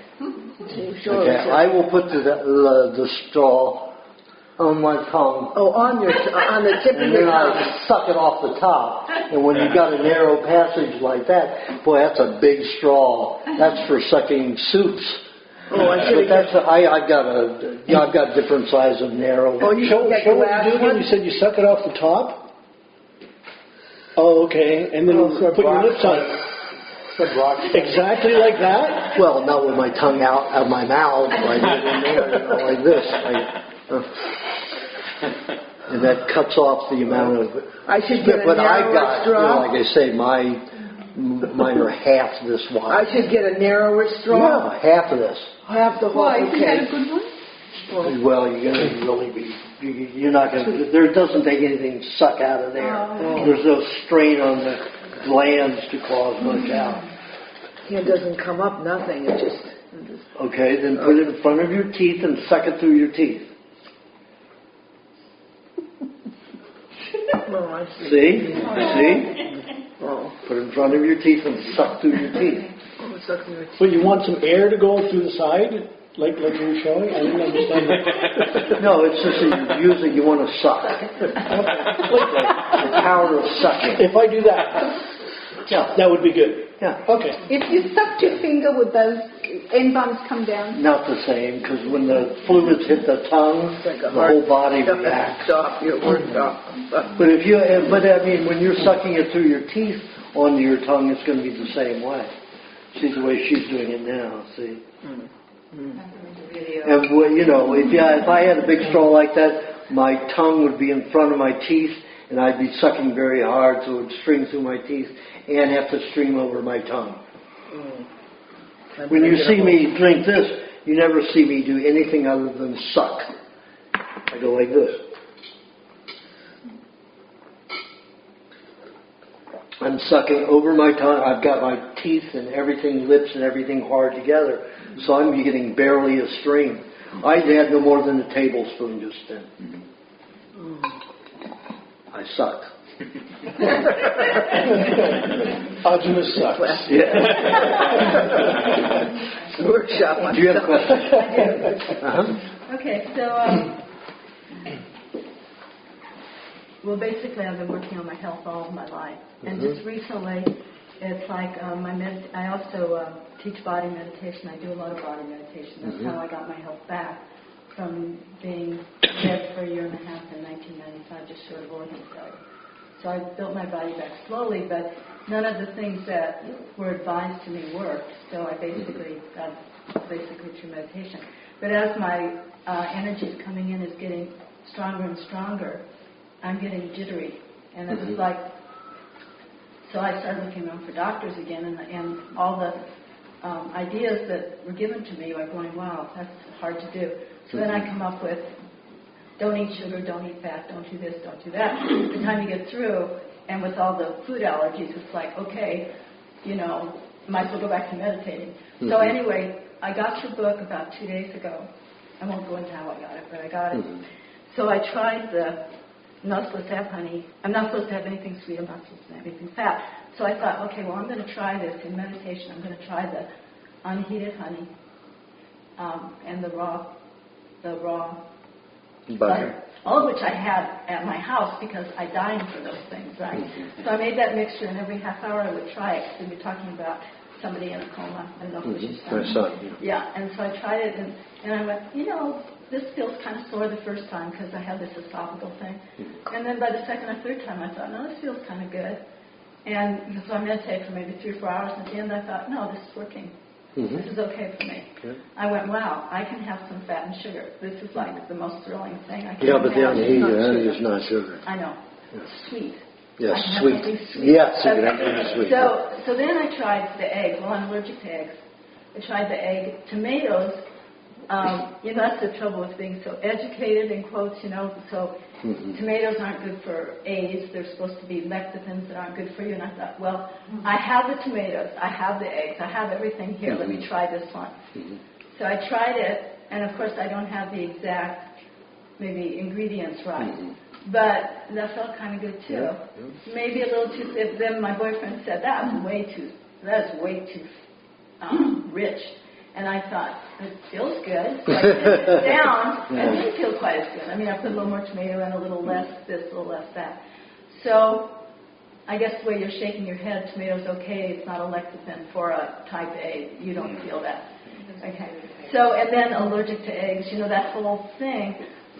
That's cooked. Cooked eggs, right. So that's that was my question, though, is in that discussion right there about the tomatoes. That's all I know, really, is that. But the jitteriness, that's been going on really forever. And I think it's because when I was very young, I had the world's worst acne. Don't know why, but they then X-rayed the face for that, and then they don't put anything over your throat. So then you have your thyroid flash to control. And so I don't know if every time I do something good, I get jittery because there's something so unresolved, or what you're talking about, toxicity. You're way off balance. So I can look at your hands and your skin. You're a high adrenaline, estrogen, and testosterone individual. You create a lot of hormones for physical activity. If you don't utilize that physical activity and physical expression, you're going to have to put it out in emotional expression. You will be jittery. So when you get on this diet, you get the raw cream, and the nerves start settling down, and you exercise enough, you won't be jittery anymore. You don't mean like Qigong, Tai Chi, that kind of exercise? Any kind of exercise you enjoy. Dancing, singing. Singing is the most strenuous. Do you know how you get in these blockades where there's really not a choice? Like I have one hip, because I was born with 2 shallow hips. So a lot of exercise, not particularly good. So What did I just say? Singing. Oh, singing. I didn't hear that. 20 minutes of singing is an hour on a treadmill. Really? Yeah. He told me that like 3 years ago, was it? Oh, that's interesting. And the chanting is just And I used to chant for an hour a day. I used to. So I think what I'm thinking is that I'm going to get your book of recipes. I bought your DVD. I'm going to work Which DVD? The recipe or the workshop? The workshop. And then there's a recipe DVD. Oh, there's a recipe DVD too. And then I thought I'd work with it a little bit, see how I do, so I'm acquainted with it, and then you come and see you, and you can fine tune. Good. That's kind of my idea. Good idea. You're doing good. Yeah. Always explore and experiment first, and then you find out the truth. Yeah. Get out of your head with that stuff. Yeah. Everything you've learned is wrong. For me, apparently. Yeah. So this testosterone, do you mind to say just a little bit more about what you just said about that? Well, certain people create a lot of hormones for physical activity, and you can tell that by the activity range. Most iridologists call them stress rings. The only stress rings that people don't exercise, don't utilize those hormones for physical activity. If you don't utilize them, spend them in physical activity, you will spend them in anxiety. That causes tics, nervousness, anxiety of all sorts. And, I can't tell without photographing your eyes, see how many activity rings you have. But I can tell by your skin, you have high activity hormones in your skin. It means your whole life. And everybody who has them, there's no change in their life. If they've been debilitated, you don't get the joy of utilizing your physical hormones for physical expression. You're utilizing them on your health, your bad health. Your body's using, because hormones are 60 to 80% fat, the body will use them for chelating the poisons if you don't eat enough fat.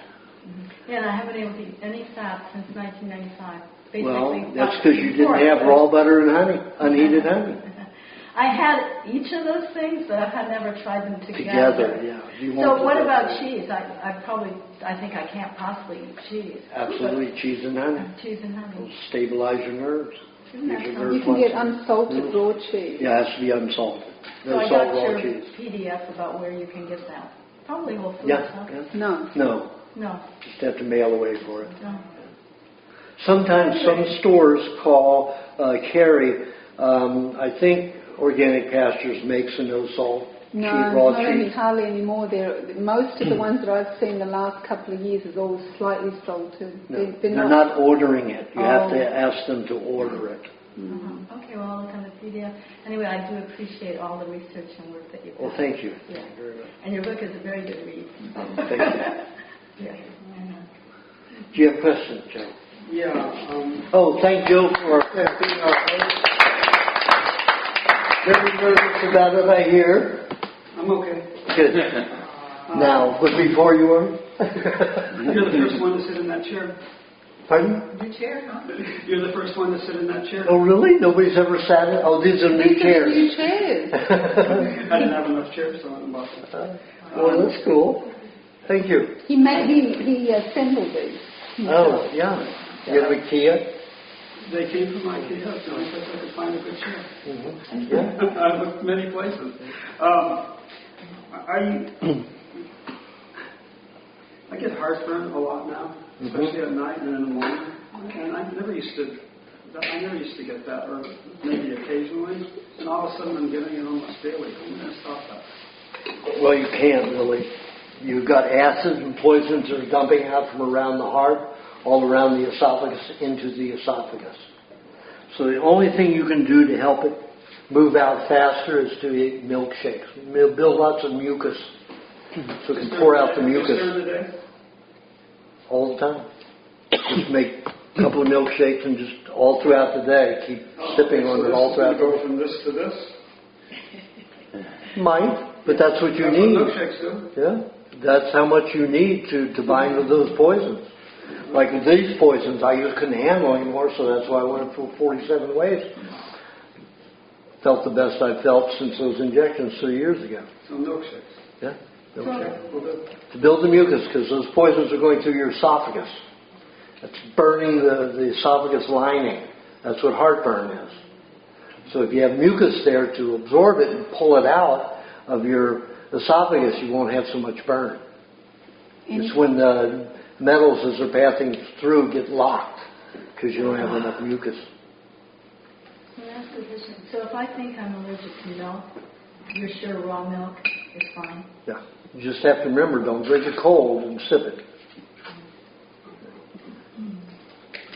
Meaning bring it out of the refrigerator, room temperature for, however long it takes for yours to get to room temperature. What do you say? I take mine out at least the night before, sometimes 24 hours. It's up to you. I find it effective the night before or longer. Thank you. Would you have questions? So can I ask a question for Joseph? Yeah. What is the combination of the milkshake for him specifically, or is it what's in your book? It's what's in the book. It's fine. And don't put ginger with it, like I tell a lot of people to do. That'll thin the mucus. No, I don't put ginger in it. Good. Kathy, you have a question? Do you know why sometimes bone marrow has it's more red as if it has more blood in it, and other times it has less? Okay, or white? When that particular area is generating a lot more red blood cells. Normally you have a balance of red and white blood cells. See, that's where your red and white blood cells divide, mature, and then they enter the bloodstream. So that place where you have a lot of red is where it's going. The red blood cells are entering the bloodstream. And that's good. That's wonderful. Yeah, just more concentrated in red blood cells and not as much white blood cells in that area. Another question on the bone marrow is I can't always get it fresh, and so I know freezing things it reduces its 80% of the value. Wow. It's better to eat it rotten than stinking. Being it frozen, it's frozen is the Chilean sea bass they previously freeze. If anybody gets it, that's what I found out. Yeah. Everything is 80%. 80%. Everything. Well, protein could be more, but fats are 80%, and bone marrow is predominantly fat. Everybody Pardon? Everybody freezes. Yeah, well, everybody's not well. Yeah. How about refrigerating? Does refrigerating something? It lowers the bacteria levels, considerably. That's why you leave it out. Your room temperature allows the bacteria to get going.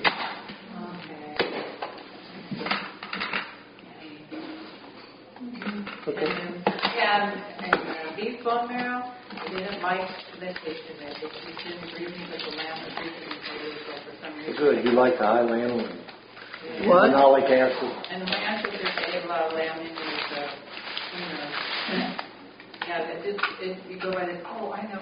And sometimes I mix a tiny bit of honey with it, and it makes it taste so wonderful. Is that okay to put a tiny bit of honey with it? They say yes. It's risky. Oh, why is it? Because the honey will alter some of the protein, and it'll alter the stem cell effect. It'll just act like butter and honey, and it's a heck of a waste of stem cells. How about tiny little drops of lemon or lime with it? Lime, no. Lemon would probably be okay. Lime is antibacterial, antimicrobial. But it's okay to put on fish, but it's okay. No. I put a little on the Lemon incites bacterial I know, fermentation. but today's he put some lime with the lemon on the fish. It's okay. It's better you don't put lime on any kind of meat. Oh, okay. So my whole life I've suffered with constipation and digestion issues, and so it's better eating a lot of butter and being on the raw primal diet. But there's still sometimes that I don't know if I'm bringing in really enough food. If I drink a lot of milkshakes every day. Slowly. Not really. It's going to dehydrate. Oh, okay. So it's going to urinate out of you. The way you can tell, if you're drinking a quart of water a day, you should be only urinating a cup. So if you collect your urine for the day and how much fluid, if it's not 1/4 of what you've consumed, you're chugging your fluids. You should be absorbing and utilizing, perspiring 3/4 of what you're eating, 75%, and only urinating 1/4, 25%. Only a quarter of a cup? No. Well, if you're eating a cup, then you should only urinate a quarter of the cup.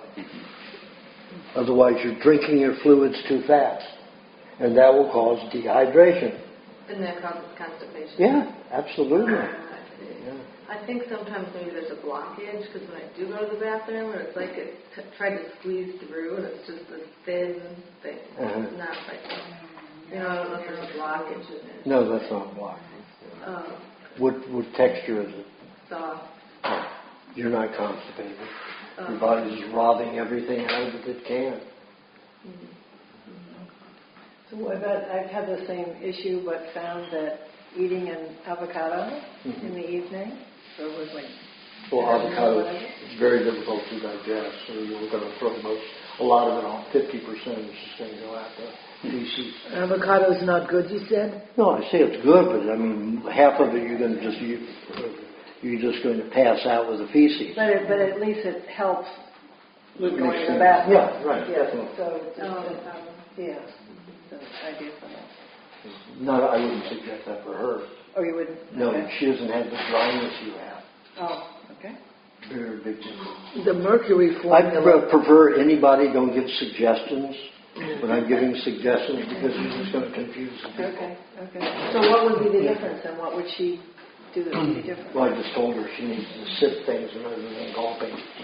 Yeah. And that'll help a lot.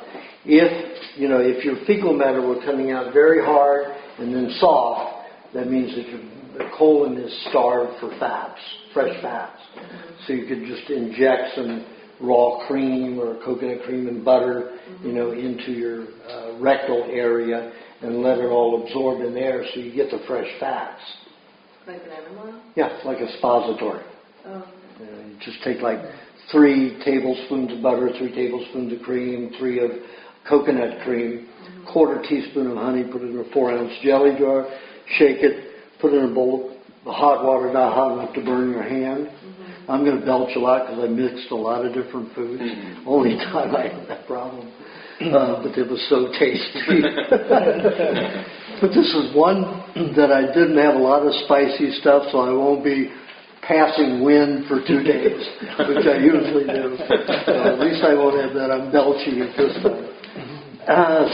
You put it in a bowl of hot water, not hot enough to burn your hands, for about 5-6 seconds. That's long enough. It doesn't burn your hand, but makes it a little uncomfortable. It's that hot. It's perfect. And after about 4 minutes, you take a bulb syringe. If you've got an 8-ounce syringe, you've got 4.5 ounces of fluid. You want to squeeze it all out. You want to suck it up and let it out only till you have all the fluid in there. Don't open up because then you're going to put a lot of air in you. Oh, okay. And that can be painful. So you just open it up till you have enough of all of the ingredients in there, and then you get all bark like a dog, squirt it in yourself, and then just when you're down, get down, and I'll put it out here so everyone can see. So you get on all fours. You can do it this way or this way, depending when you like. After it's in there, and you go down on your face like this, on your hands on your face, and go over your stomach like a belly button. To get it to move up the descending colon. And then lie on your right. Do that for about 4 minutes. You don't have to do it fast or hard, just rhythmically. And then go on your right side, lift your left leg and over your stomach again. Okay. And that'll get it to move over the transverse colon and down the ascending colon. Okay. Just 4 minutes on each side. So it's 4-4-4. 4 minutes in the hot water, 4 minutes rolling your stomach, while you're down on your face and your buttocks up in the air, and then 4 on the right side with your left leg up. Okay. It's a 4-ounce jelly jar, so it's 4-4-4-4. And that'll also, when a person does that, a lot of people are in high anxiety and have depression. That relieves the depression like that for sometimes weeks and months. Because the nervous system isn't getting... See, the colon digests everything that goes to the nervous system and brain. So if that doesn't get the fats, if your upper intestines, your small intestines, absorb everything, your brain and nervous system don't get much down in the colon. So when you feed it directly, the brain and nervous system get it all that fresh stuff. So it changes. I mean, you can take a person who's depressed, give them the high meat, they'll be silly and happy for a day, maybe 2 days, maybe a week, but they'll still go back into depression faster. When you put the cream or the fats, especially the dairy cream, into the colon, you've got enough nutrients there for maybe 2 weeks, 3 weeks, 1 month. I Feed the nervous system. That the mercury formula just gives you don't get even constipation because of the pineapple. Pineapple is a good binding. It depends upon the individual. Oh, I was going to say to Like me. I said, I asked everybody not to give their advice and opinion. No, I just wanted to know, is it something that's good that has the pineapple, somehow it works for the stomach line? For some people it does. Yeah. For some people it helps them have movements. You have to experiment and see what things do for you. And if it's consistent and when it works. Okay? Yes, thank you. Do you have a question? I do. So sort of two things. One, that I've been experiencing the heart fibrillations and sort of the achy joints, and I don't know if that's part of my RA. And then I wanted to ask you about what quantity of fat should I be eating of each kind of, how much coconut cream, how much milk, how much of the different things should I be eating daily? Because maybe I feel like I'm eating a lot of fat, but maybe I should be eating more.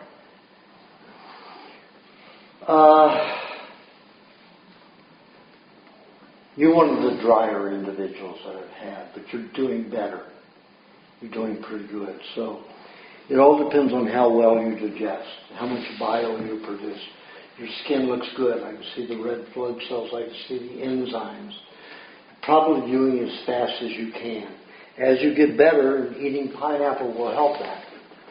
More than just with the fruit meal? No. Well, if you want to, you could have a chunk with a meat meal. Okay.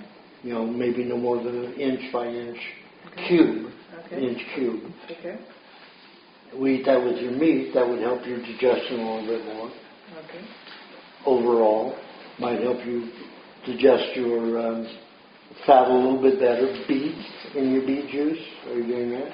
I don't do a beet juice. Okay, then put some beet in your juice. Beet helps beet's highest in chlorine. Are you talking in the green vegetable juices? Yes, put it in the... And what quantity do I add to that? About 10% of your juice could be beet juice for about 14 days, and after that drop it down to 5%. Unless it works for you, you can stay on the 10%. Beet juice is high in chlorine. It's the highest food in chlorine. Natural chlorine, not chlorine, chemical chloride. Chlorine is predominant in hydrochloric acid. So it helps build hydrochloric acid. And hydrochloric acid helps better digestion. Also helps the liver make better bile. The pineapple does that too. Okay, so in terms of the quantities... Pineapple helps both too. Beets and pineapple help digestion both in the liver and with the hydrochloric acid in the stomach. Okay, so if I'm adding 10% of the beet to the juice mixture, what am I taking away? Less celery, less... A little of everything. Okay. Okay, so then in terms of the quantity of fat, so like that I should be eating daily for either drinking milk, coconut cream, butter, dairy cream, cheese, avocado. I would say you're doing pretty well. You might add, are you nervous or anxiety or depressed at all? No. I'd say you've got a good balance. Okay. If you want more fat, just push everything equally. Okay. And what about the achy with my joints? Is that just sort of comes and goes? I mean, it's... Well, that's when you have poisons. Look how gray your skin is. So you're throwing out poisons out the joints. So the sport formula, you just sip on that throughout the day. That's going to help neutralize those poisons coming out the joints. Okay, and that also in addition to the bath, or those two separate things? No, bath helps get rid of that stuff faster out the skin, so it doesn't hang up in the joints, it doesn't hang up in the skin. Okay. Thank you. You're welcome. Time is it? I turned off my phone. Anybody know what 16:43. It's what? 16:43. 4:43. 4:43. Okay. Let's go around quickly. I got one question. Okay. I didn't have a Oh, question. that's right. You didn't. Milk. Mm-hmm. It builds. One of the things it's doing is building mucus. Only when it's involved in a milkshake. When you have milk with egg and extra cream and honey, you're going to build a lot of mucus. And if you have it by itself, what does it do? It's just going to take care of everything evenly. Okay, so as a milkshake with cream, egg, and honey. So if I add ginger juice to it, it's going to... It'll thin the mucus. It won't stop creating mucus. It'll be thinner mucus. What does that mean? It means, let's say you got really thick mucus and you can't cough it out, or it comes out in a thick glob. You want to thin it a little bit. So is that a good thing? If it's too thick to bring up, it's not good. Okay. You need to thin it a little bit with some ginger. So it's good. Yeah. Can you eat the ginger? Or does it have to be juiced? You can grate it in the milkshake Okay. and blend it in the milkshake. Okay. That's the best way to do it. Okay. If you want to thin the mucus. Otherwise, it's just going to go in your stomach lining, irritate. So milkshakes are a good way to protect the lungs? Absolutely. Just remember, all of your mucous membranes have to have mucus. The way I always tell people, if you ever try having sex without mucus down there, you're going to be raw and red and sore and abrased. You know, So if you eat foods and you have no mucus lining it, you breathe. You know, you got dust in the air. If you have the mucus to keep the dust or pollen or whatever it is from going into your mucous membranes into the tissue, you're going to have problems. You're going to have allergies. So you need mucus, not just for the lungs, but all Just areas. everywhere inside the body. Okay. So is there any other things other than milkshakes to produce healthy mucus? That's the one. That's the only one. Only one that I found. And to detox the lungs, you've got that egg and orange juice formula. Well, that helps. Is there anything else that helps detox lungs? Well, I have egg. It's an orange Julius, so it's cream, egg, and orange. Oh, orange. it is? And it isn't orange juice. It's taking an orange and blending it. Right. Not the rind, of course, but But the, just all taking the rind off and you've got the whole right. orange, Yeah, you blend blending it. Well, and then cut it, take the seeds out. Yeah. And And then you blend it yeah. with milk, egg, honey, and cream. milk, egg, honey, and cream. What will that do? Milk, egg. Help the lungs detoxify. So that would be one of your. That's the orange Julius in my book. That would help. That would be one of the fruits that you can only have in the Surprised day. they didn't sue me for that. They're out of business. That would be only one of the fruit meals you could have during the day. Then you can't have any more than that. And so that's a good thing. No, you can drink that, once a day. Yeah. I wouldn't have more fruit than that unless you have pneumonia. Then you could have one milkshake and two smoothies. So Two orange Julius smoothies. Yeah. so that proportion of the milk julienne is 1 egg, 1 orange. It depends upon the person. Then it depends on I give a ballpark figure in the book. which is which You know, one? the recipe book. Yeah. If I were going to, do it per individual, it depends upon, how dry the skin is. I would go for a little bit more cream. If the skin is terribly dry and you're bleeding in your nose and your mucus, then I would add a tiny bit of butter along with it into that orange julienne. But I would make the orange no more than 1/3 of the whole mixture.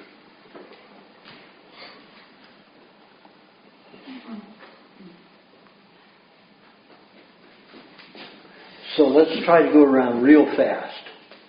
Simple question. Good for gums. Cheese and honey. Well, I have a real problem with cheese, but it's very constipating for me, any cheese. Yeah. I used to drink whey, and I stopped doing that because of that it's so constipating. Yeah. You're just going to have to do suppositories, and see, you were almost as dry as she was when I first met you, and I just think your body's still starving for fats in your colon. So suppository, I think, is the only way you're going to do it. And if you've done the suppository and the mixture of cream, butter, and coconut cream doesn't work for you, get rid of the coconut cream and just use more of the dairy cream and the normal amount of butter. So use 3 tablespoons of dairy cream and 3 tablespoons of butter and that 1/4 teaspoon of honey. Leave out the coconut cream. That way you won't be detoxing with the coconut cream. You'll only be strengthening and building your intestinal tract, your bowel. If you get constipated and you don't have a block in your intestines, if you don't have severe pain along with it, you don't have a blockage. That means you don't have a collapsed colon. That means your body's just absorbing so much of everything that you eat. It's not getting enough fats in the colon to be satisfied, so it's just holding on your feces too long, pulling out everything. And if you have a bowel movement every 24 hours and it's getting that dry, that's a sign that you've got good digestion, just not enough proper kind of fats in your colon. So try that for this next time till I come back in July and let me know how it goes.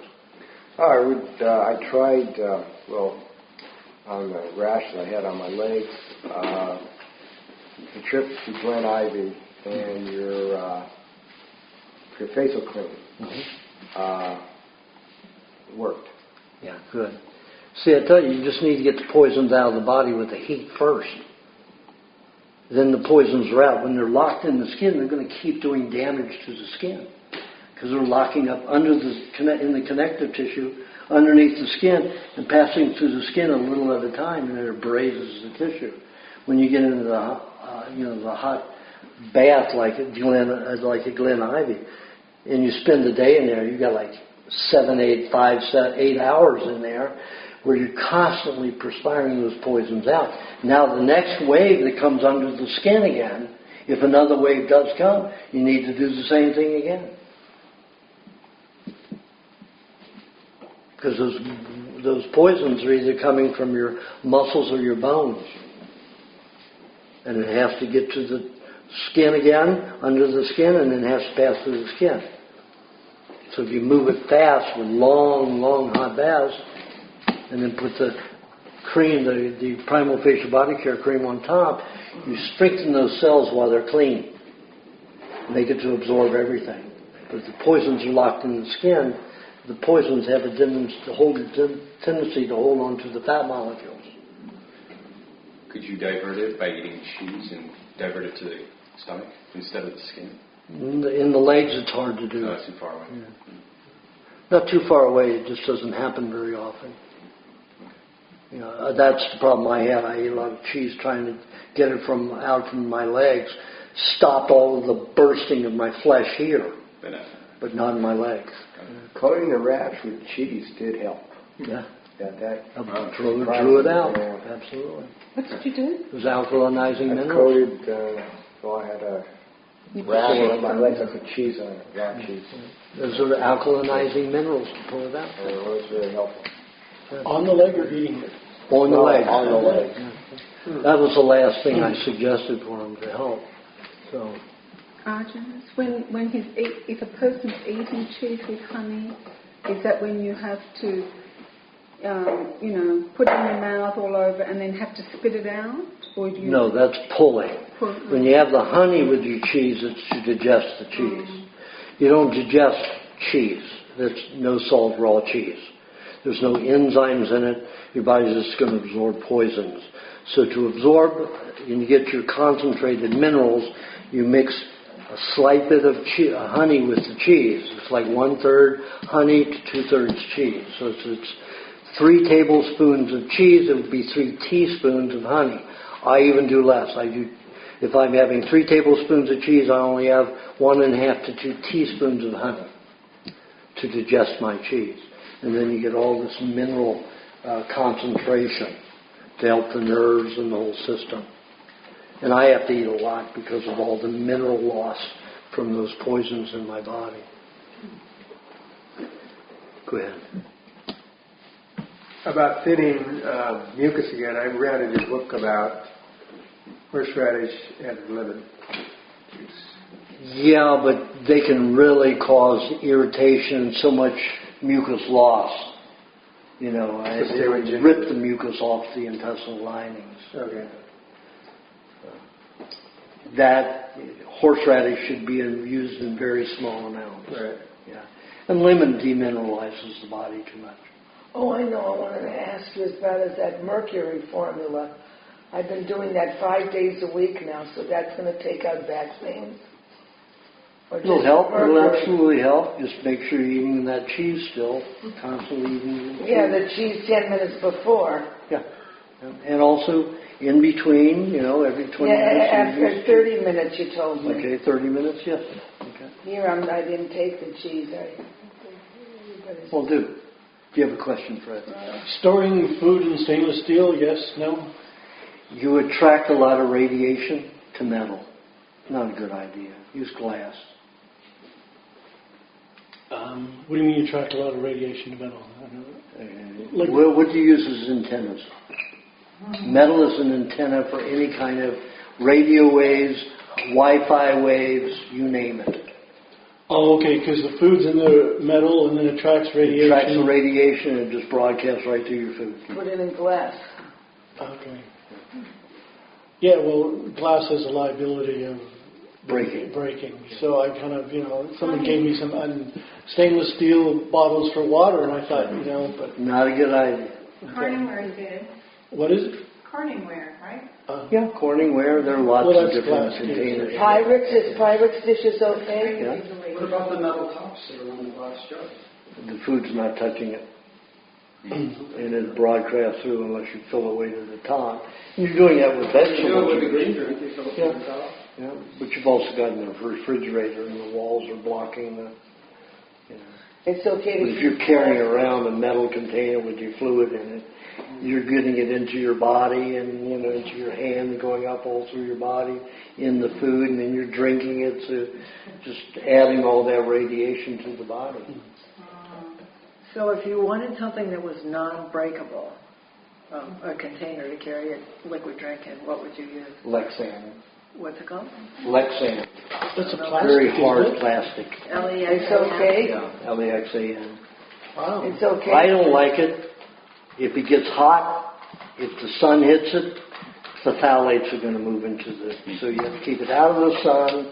You can't let it get too hot. You can't let it get over 102 degrees. So if you're in a car or anything, so then you just have glass? Yeah. Mm-hmm. So why would you be wanting... Well, I'm thinking, I take glass with me when I go to play tennis. You're not allowed to, but I do it anyway. But I was just sort of thinking, sometimes I'll go someplace and I want to put something in my pocketbook to take with me. And so I'm just looking for, because you asked the question, was there another choice of something that was... okay, and an emergency. Well, if you don't play tennis, make sure you got it in a thing where the sun doesn't I bring these glass jars with me. Yeah, that's good. For when, but I'm not supposed to, people call me on it, and I'm like, well, this is what I'm doing. So, but I just thought if there was... Just tell them you're allergic to plastic, and you can't have no, and you're allergic to metal and plastic. You can't use anything else. On That'll shut them up fast. Anytime a person gives you a hassle, say, I'm allergic to it. Do you want me to be sick? Nobody wants you. You're not allowed to go on. Then they're responsible. You're not allowed to go on planes with any glass. You're not? I take plenty of glass on the plane. As far as I know, it can only be like 3 ounces. I take 4 quarts. I take a gallon of jar. I take 4 of these with me on my flight. Liquid? Yeah, because I got a doctor's letter. letter. And you got a doctor's letter for me, right? No, I don't have one, but when I need, I haven't flown in a while. When I need one, I'll get one. Yeah. Fred, do you have a question? I just asked. Oh, yes, you did. Okay, Steve? High meat and high eggs, you eat those on an empty stomach and you kind of separate them? Or Well, I like goodbye eggs and goodbye meat. What is that? Was that? It's a joke. Goodbye meat. You said high eggs? All right, goodbye. Keep everybody on their toes. No, what did you ask about that? So should it be separated from every other thing that you eat, or like on an empty stomach and nothing eaten afterwards, or you can eat it with a regular meat meal, or you can eat it with a regular. So you can combine it. It's no. You make your own high eggs. Yeah, he showed us how to do it a couple of hours ago. Just tap it and put it out. I tried it. I got one that was black. That was fantastic. Yeah. Yeah, I just felt unbelievably good. Yeah. You absorbed every bit of it. Yeah, but the other ones I can't get black. Well, I tap them like once out of 6 or 7. You got to tap them a few times around, all the way around. Get it cracked all the way around. Okay. And you put it near the sun where it stays warm. Oh, I thought you said keep it in a cupboard. No, not for that. No, meat. Meat in a cupboard. Yeah. But, eggs. Eggs, you have them in the carton. The sun can beat on the carton. Oh, they're covered out of the sunlight, but in the heat. Yeah. Okay. How long does it take for the... I don't know. It took me 2 Depends months on the or 2. individual. Yeah. And what's it? I've had some up to a year and 2 months. Really? It's a little bit acidic, a little bit sharp. Yeah. It tasted fine. I had to dig everything out of it too because it kind of gets stuck hard. Yeah. And it makes you feel good.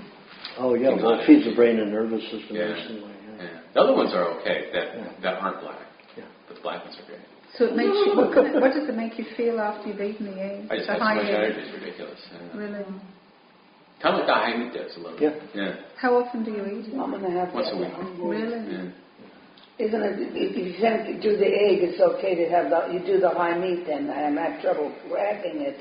I've got people who only do high meat and only do high eggs. They don't eat anything fresh. These people are the funniest, happiest people in the world. No, I know, but I'm saying if I can't crack the egg. You can't overdo it. Well, let me put it this way. I have a fellow who eats 2 pounds a day. Of high meat. And he's the greatest person I know. Do you have a question? Yes. I almost lost my question with that discussion, but you want to think about it? No, it sounds like you're juicing, and I stopped juicing because of the not sugar rush, but the rush, and I just do like Vitamix things, like terrible. Those are terrible. Yeah, because what it'll do is pulp stays in there and alkalizes your intestine, so you don't digest your dairy and meats well, and eggs. Even if it's done separately from your eggs? Doesn't make any difference. The particles lag in the folds of the intestine. So always juicing, not always juicing, yeah. But you looks like you don't need much juice. That I don't need much juice? Yeah, you've been juicing. I don't think so. Yeah. No, I don't juice at all. Well, I mean... I've only been doing this, what you call the pulp, like the Vitamix. Did you say that... You need, you just don't need much because you're over alkaline right now. Maybe in 6 weeks, 7 weeks, you can start having a little juice, but you need to get unalkalinized. Cream, milk, butter. Yeah, meat. Yeah. Aajonus, did you say it's too much? The vitamins, too much fiber? Yeah. Yeah. In order to eat the fiber, you have to have alkalinizing enzymes and bacteria, and we're acidic. So. Everything that's acidic you're not going to digest properly if your body's gone to the point of making enzymes and digestive juices for alkalized material. You're between a rock and a hard place, and you're not going to digest either very well. Has your eating schedule changed anything from what it's in the book? Like when you start out in the morning, you should have some cheese first, and then so many minutes afterwards, eggs. And what is the current eating schedule? Same way. Pardon me? Same thing. But start out with cheese because that's not in there. Always cheese, yeah. I thought it was juice. How much? Yeah. Pardon? Well, no. I mean, from the book, that's different than I do now. So what's the difference now? You eat cheese first thing in the morning. Depends upon the individual. And the cheese for and if you have if you have butter with it, if you have a tendency toward constipation. It takes what? I said if you have a tendency toward constipation, you have butter with it. So some people, it depends upon the individual. So let's say you're a guy your size. I'd say 2 tablespoons of cheese, a teaspoon of butter. First thing in the morning. First thing in the morning. Next after that, to get the brain going, so you don't have a lot of sugar in your nervous system, so the brain functions and focuses properly, you eat eggs, 2 to 3 eggs. For your size, I'd say no, you have 5 to 10 minutes apart between them. For my size, it would be 2 or 8? About 2, 3. 3 would be better.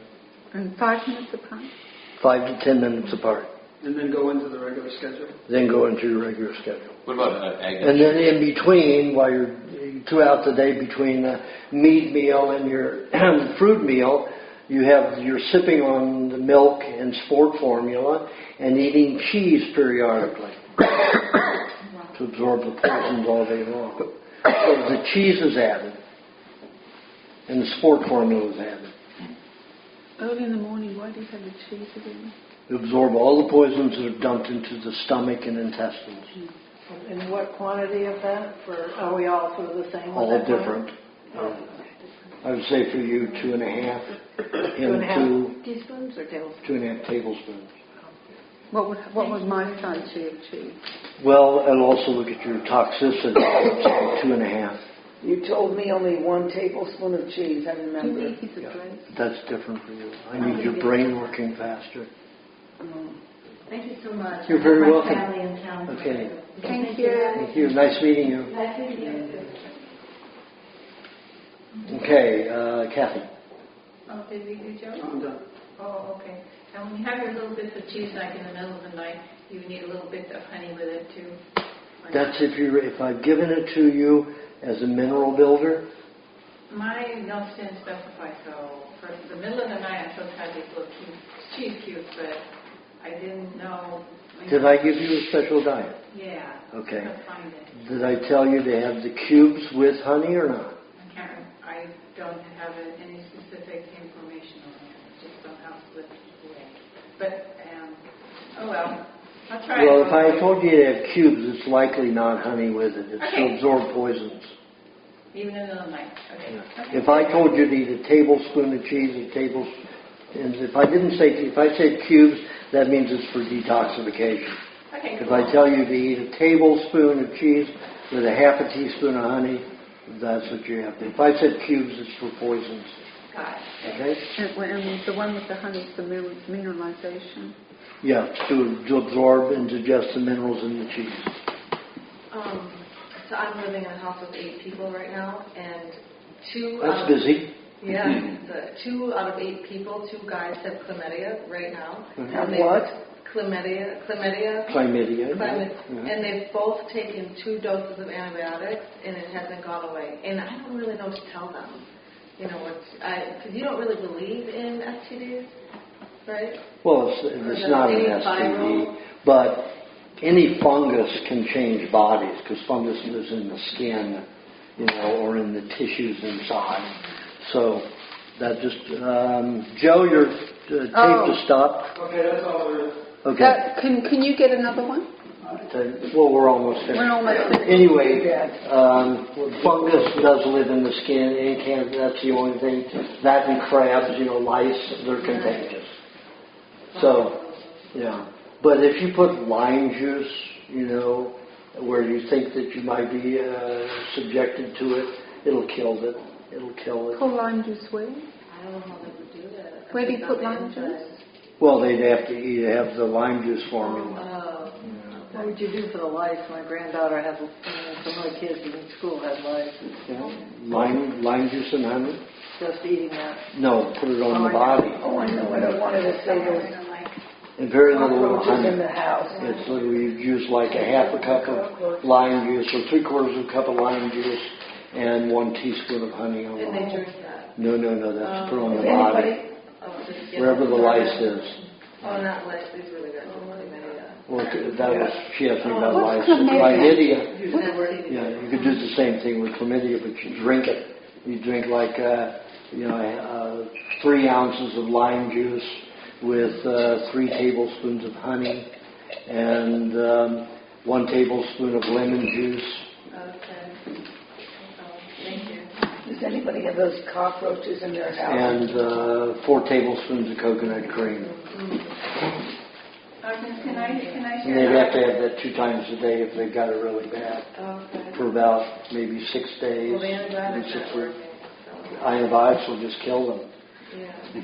5 days of antibiotics destroy 1% of the body.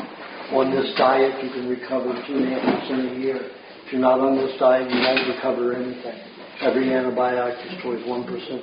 5 days of antibiotic destroys 1% of the body's activity. Oh, boy. And my daughter had lice once, and then I can just share this really quickly. They just got rid of them with salt water. The little eggs, they contracted. They couldn't Right, hold they'll on dry to out. the hair. Yeah, They'll and dry it out, was yeah. gone so But it really damages the skin too. salt water. Yeah. Oh. But that's okay. If you rinse it off fast, it's Yeah. fine. I've been going to the ocean a lot. Pardon? I have been going to the ocean a lot. So rinse it off really fast. What did your daughter have? Okay. When she worked at a daycare center with little kids, and she caught lice. Oh, lice, Like okay. through salt water. Yep, that's good. It'll dehydrate them. It'll kill them, shrivel them up. Yeah. Don't get it on your face or your eye. What do you do to get rid of the cockroaches? I don't know. Okay, that's it. Everybody's asked. No, I didn't ask. Yes, you did. No, You jumped ahead of her. Well, after No, she she asked. mentioned lice, and so I piggybacked on it because she was talking about it. So my question is about the skin formula. One time, at one of the potlucks, you said you changed that formula a little bit from what you had in the book, so I didn't catch what the change was. The skin formula? Yeah, the skin formula. The primal skin The formula? primal facial body care cream is the same. It is the same. Okay. Understood. I mean, well, you can alter it. Instead of putting butter in it, you can put bone marrow. Okay. What would that do? That's what that was, but That'll make it smelly on the face, then. okay. Because it just adds stem cells to the skin. Can you? So, and that would be better for you. Put okay. bone marrow in. Okay. And yours, primal facial got it, body care cream. Okay. That royal jelly, would that add stem cells? You can't get it unfrozen anymore. Freezing it destroys the stem cells. You cannot get royal jelly unfrozen. So it's no good to get the royal jelly? It's no good to eat the royal jelly anymore. No good anymore. I'll tell Marilyn. Freeze all of it. They freeze everything? Yeah. So how many times do I have to say it? No, because it's on Maryland. But you've asked me 4 times. I couldn't believe it. I didn't know it. Well, why are they So I have to, yes. Why do they have to freeze it? They freeze it! Oh my God, why do they have to freeze it? Don't ask me, ask them. Can we make them stop to freeze it? Can we have a petition? I just go to the beekeeper and say, I won't buy anything unless you stop freezing it. Where do I get in touch with him? With the beekeeper? I have to tell Marilyn. Cancel the order. I'm going to cancel. I'm not paying their $23 anymore. Tell her you don't want it if it's ever been frozen. Yes. I don't want to eat what's happening. Stand up for your rights. I sure damn will. If I have to scream it out, I'll push it out. Exactly. Good. I'm not going to buy your product until you stop freezing. I think you're eating too much something acidic. Because I can see your skin's all sore. Yeah, I'm so thirsty, aren't you? Something in that pot like that. Well, eat more cheese and honey if you're going to do it. Do what? Yeah. If you're going to eat lemon and this, you're going to eat a lot of cheese and honey. Don't buy one of these. Buy one of these. What's that?